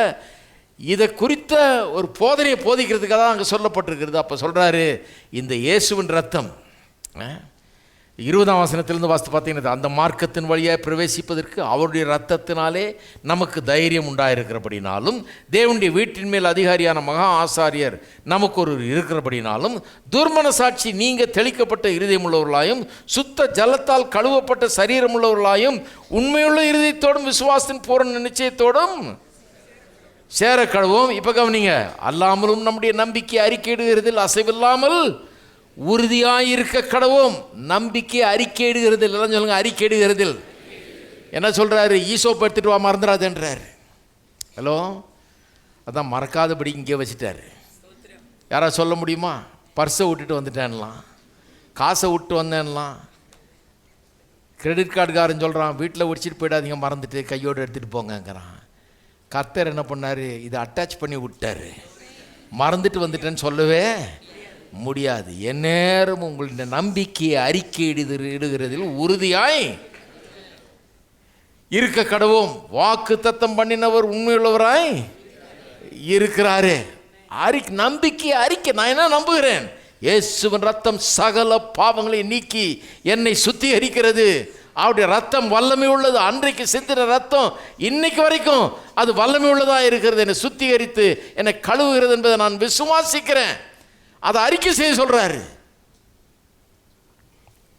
இந்த மனசாட்சி சுத்திகரிக்கப்படுகிறது. அது மட்டும் இல்லை, தெளிக்கப்பட்ட இருதயம் உள்ளவர்களாக நம்ம மாறுறோம். தெளிக்கப்பட்ட இருதயம். தெளிக்கப்பட்ட இருதயம் நான் இருதயத்தில் என்ன இருக்குது பாருங்கள். இருதயத்தில் மனசாட்சி மட்டும் இல்லை, இருதயத்தில் பல காரியங்கள் இருக்குது. தாட்ஸ் இருக்குது, எண்ணங்கள் இருக்கிறது, புரிந்து கொள்ளுதல் இருக்கிறது, விருப்பங்கள் இருக்கிறது, ஆசைகள் இருக்கிறது. எல்லாம் இருதயத்தை சார்ந்தது இல்லையா? அப்போ அந்த இருதயம் ரொம்ப கோளாறு மிக்கது பாருங்கள். அசுத்தம் ஒட்டும்போது எங்கே வருது?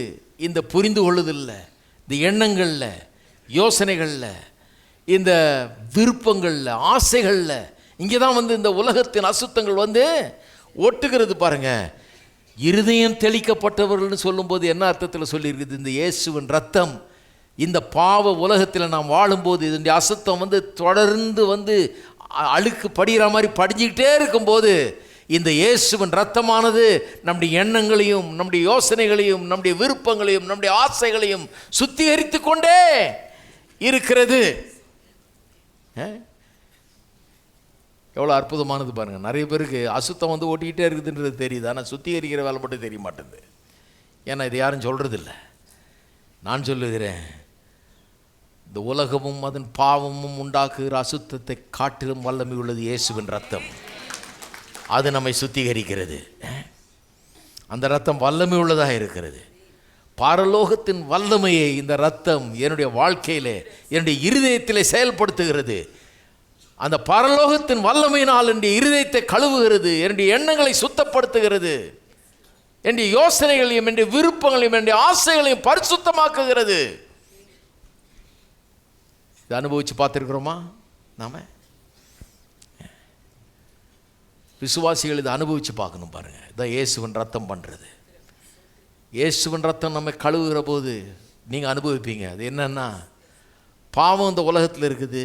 பாவம் வந்து ஒட்ட பார்க்குது, ஆளை பார்க்குது. பாவம் வந்து நுழைய பார்க்குது, வந்து நம்ம மனதை கவர பார்க்குது, பிடிக்க பார்க்குது. ஆனால் அது தன்னுடைய வல்லமையை வெளிப்படுத்தாதபடிக்கு ஏதோ ஒரு தடை உண்டாகுது. அதுக்கு அது நினச்சதெல்லாம் நம்ம செய்ய வைக்க முடியாதபடிக்கு ஏதோ ஒரு தடை ஒன்று உண்டாகிறது. இருக்கீங்களா? அது எங்கேருந்து வருது? அது இயேசுவின் ரத்தம், நம்மை சுத்திகரிக்கிற ரத்தம். அந்த ரத்தம் நம்முடைய ஆசைகளை, விருப்பங்களை, இச்சைகளை எல்லாவற்றையும் ஆண்டு கொண்டு அதை பரிசுத்தப்படுத்தி நமக்குள்ளே பரிசுத்தத்தை உண்டாக்குகிறது. சரி,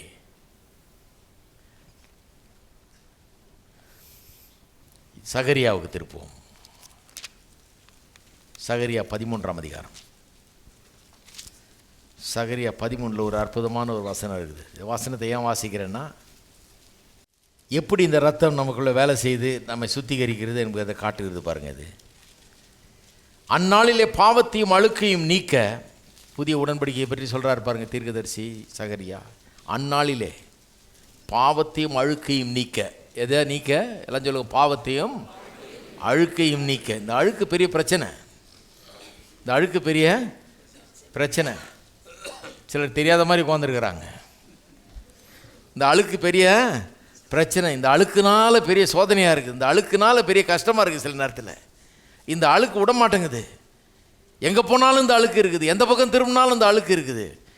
அந்நாளில் பாவத்தையும் அழுக்கையும் நீக்க, பாவத்தையும் அதனுடைய பொல்யூஷனை, அந்த அசுத்தத்தை நீக்க, தாவீதின் குடும்பத்தாருக்கும் எருசலேமின் குடிகளுக்கும் திறக்கப்பட்ட ஒரு ஊற்று உண்டாயிருக்கும். இந்த அழுக்கை நீக்கிறதுக்குன்னே ஒரு ஃபவுண்டனை வச்சிட்றன்றார் கர்த்தர். ஃபவுண்டன் என்னங்க? குழானா அப்பப்போ போய் திறக்கணும். நம்ம அழுக்காயிடுச்சுன்னா போய் திறந்து அதிலிருந்து ஊற்றும். ஃபவுண்டன்னா ஊற்றிக்கிட்டே இருக்கும், ஊற்றிக்கிட்டே இருக்குது, சதா ஊற்றிக்கிட்டே இருக்குது, பொழுதன்னைக்கு ஊற்றிக்கிட்டே இருக்குது. கர்த்தர் என்ன சொல்கிறாரு? டெய்லி 2 மணி நேரம் தண்ணி வர்ற மாதிரி கார்ப்பரேஷன் குழா வைக்கல கர்த்தர். என்ன பண்ணிட்டாரு? 365 நாளும் 24 மணி நேரமும் வாரத்தில் 7 நாளும் இரவும் பகலும் ஊற்றிக்கொண்டே இருக்கிற ஒரு ஊற்றை வைத்து விட்டார். அந்த ஊற்று தான் இயேசுவின் ரத்தம். ஒன்றும் இல்லை. அப்போ அந்த ஊற்று திறக்கப்பட்ட ஊற்று. எல்லாத்தையும் திறக்கப்பட்ட ஊற்று ஓப்பனாகவே இருக்குது. அது நான் ஒன்றும் இல்லை. நான் என்ன பண்ணேன்னா அது கீழே வந்துடணும். எப்போவுமே அந்த ஊற்றுக்களே இருக்கிறது நல்லது. ஊற்றுக்களே இருக்கிறது நல்லது. அந்த ஊற்று அப்படியே ஊற்றிக்கிட்டே இருக்குது மேலே. நீங்கள் வயலில் போய் பார்த்துருக்கீங்களா? தண்ணி ஓடும். ரோடு ஓரமாக இருக்கிற அந்த பகுதியில் பார்த்தீங்கன்னா அந்த வயல் புல்லெல்லாம் இருக்கும். அது மேலே ஒரே அழுக்கு, சேரு, அது இது ரோட்டில் போகிற எல்லாம் வீசி எல்லாம் ஒரு மாதிரி இருக்கும். ஆனால் அந்த தண்ணி ஊற்று மாதிரி ஓடுற இடத்துல பார்த்தீங்கன்னா அவ்வளோ க்ளீனாக இருக்கும் அந்த புல். ஏன்னா அது ஓடிக்கிட்டே இருக்குது. இந்த ஓடிக்கிட்டே இருக்கிற தண்ணியில் இருக்குது. அப்போ நீங்களும் நான் என்ன பண்ணணும்? இந்த உலகத்தில், பாவ உலகத்தில் வாழ்ந்து கொண்டிருக்கிறோம். எங்கே பார்த்தாலும் அழுக்கு, பாவமும் அழுக்கும் நிச்சயம் அந்த உலகத்தில் இருந்துக்கிட்டே தான் இருக்குது. ஆனால் இன்னொன்று நிச்சயம், எனக்கு இயேசுவின் ரத்தம் திறக்கப்பட்ட ஊற்றாக இருக்கிறது. இரவும் பகலும் எந்நேரம் அந்த ஊற்றின் கீழே நான் நின்று கொள்ள வேண்டும். அந்த ஊற்றினால் நான் கழுவப்பட வேண்டும். இப்படி தான் வெற்றியை எடுக்க வேணும், வாழ்க்கையில் ஜெயத்தை எடுக்க வேணும். இது சுத்திகரித்து கொண்டே இருக்கிறது, கழுவி கொண்டே இருக்கிறது.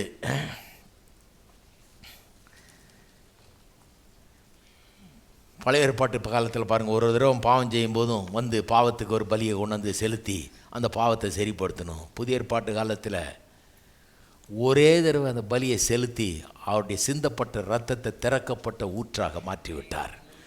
ஒரு தடவையும் ஒன்று பண்ண வேண்டியதில்லை, ஒரு தடவையும் ஒரு பலி தேவையில்லை. அது ஒரு பலி போதும். அன்றைக்கு சிந்தப்பட்ட அந்த ரத்தம் போதும். அது ஒரு பெரிய ஊற்று போல் இன்றைக்கு ஓடிக்கொண்டிருக்கிறது. இன்றைக்கு நம்மை சுத்திகரித்தது, கழுவி கொண்டிருக்கிறது. இந்த பலனை நிறைய பேர் அனுபவிப்பது கிடையாது.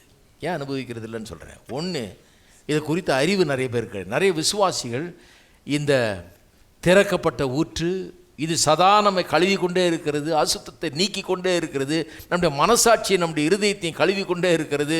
ஆகவே நாம் தேவனிடத்தில் தைரியமாய் நிற்க முடிகிறது, தைரியமாய் ஜெபிக்க முடிகிறது, தைரியமாய் கேட்க முடிகிறது, தைரியமாய் பெற்றுக்கொள்ள முடிகிறது, பிசாசை விரட்ட முடிகிறது, ஜெயத்தை எடுத்துக்கொள்ள முடிகிறது, சுகத்தை எடுத்துக்கொள்ள முடிகிறதுன்றதை நிறைய பேர் நம்புறதில்லை. ஏன் நம்புறதில்லைன்னா இதை பற்றி அவர்களுக்கு தெரியாது.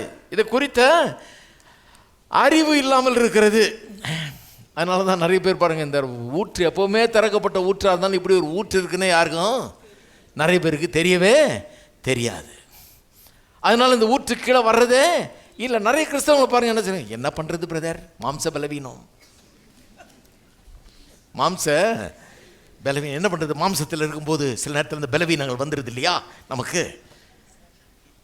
அதனால் இன்றைக்கி ஒரு பாவம், நாளைக்கு ஒரு பாவம், ஏதோ அப்பப்போ ஒன்று ரெண்டு செஞ்சுக்கிறோம், அவ்வளோதான் அப்படிங்கிற மாதிரி போய்க்கிறாங்க. நான் சொல்கிறேன், இந்த பலவீனங்களை காட்டிலும் பலன் ஒன்று இருக்கிறது இயேசுவின் ரத்தத்தின் மூலமாக. இதை புரிந்து கொள்ளணும் பாருங்க. இதை புரிந்து கொண்டால், இந்த ரத்தம் என்ன பண்ணுறதுன்றதை புரிந்து கொண்டால், அதனுடைய நாலேஜ், அதனுடைய அறிவு வந்துடுச்சுன்னா இதனுடைய பலனை நாம் அனுபவிக்க ஆரம்பிப்போம். நம்முடைய பாவங்கள் மன்னிக்கப்பட்டது மட்டுமல்ல, மன்னிக்கப்படுறது ரொம்ப முக்கியம். பாவங்கள் மன்னிக்கப்பட்டிருக்கா? இயேசுவை விசுவாசித்திருக்கிறீர்களா? உங்களுக்காக சிலுவையில் மரித்தார்னு விசுவாசித்து அந்த மரணம், உங்களுடைய மரணம், அதன் மூலமாக ஜீவனை பெற்றிருக்கீங்களா? அது ரொம்ப முக்கியம். ஆனால் அதுக்கப்புறம் வாழ்கிறது எப்படி? இந்த ஊற்றின் கீழே வாழ வேண்டும். இயேசு கிறிஸ்துவின் ரத்தம் நம்முடைய சகல பாவங்களையும் நீக்கி நம்மை சுத்திகரிக்கிறதுன்றது ரொம்ப பெரிய முக்கியமான ஒரு விஷயம். இதை குறித்த அறிவு உண்டாகணும். இதை குறித்த அறிவு உண்டாகும்போது இதில் வாழக்கூடிய ஒரு விருப்பமும் நமக்கு உண்டாகி விடுகிறது. நிறைய பேருக்கு அந்த விருப்பம் ஏன் இல்லை? நான் பாருங்கள், இன்னொரு விஷயம்.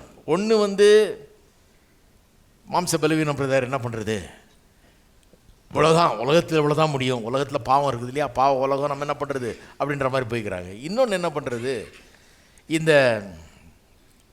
இருதயத்தில் சுத்தமுள்ளவர்கள் வாக்கியவான்கள் இருக்கு பாருங்கள், உடனே அந்த வசனத்தை போஸ்ட்போன் பண்ணிடுறது.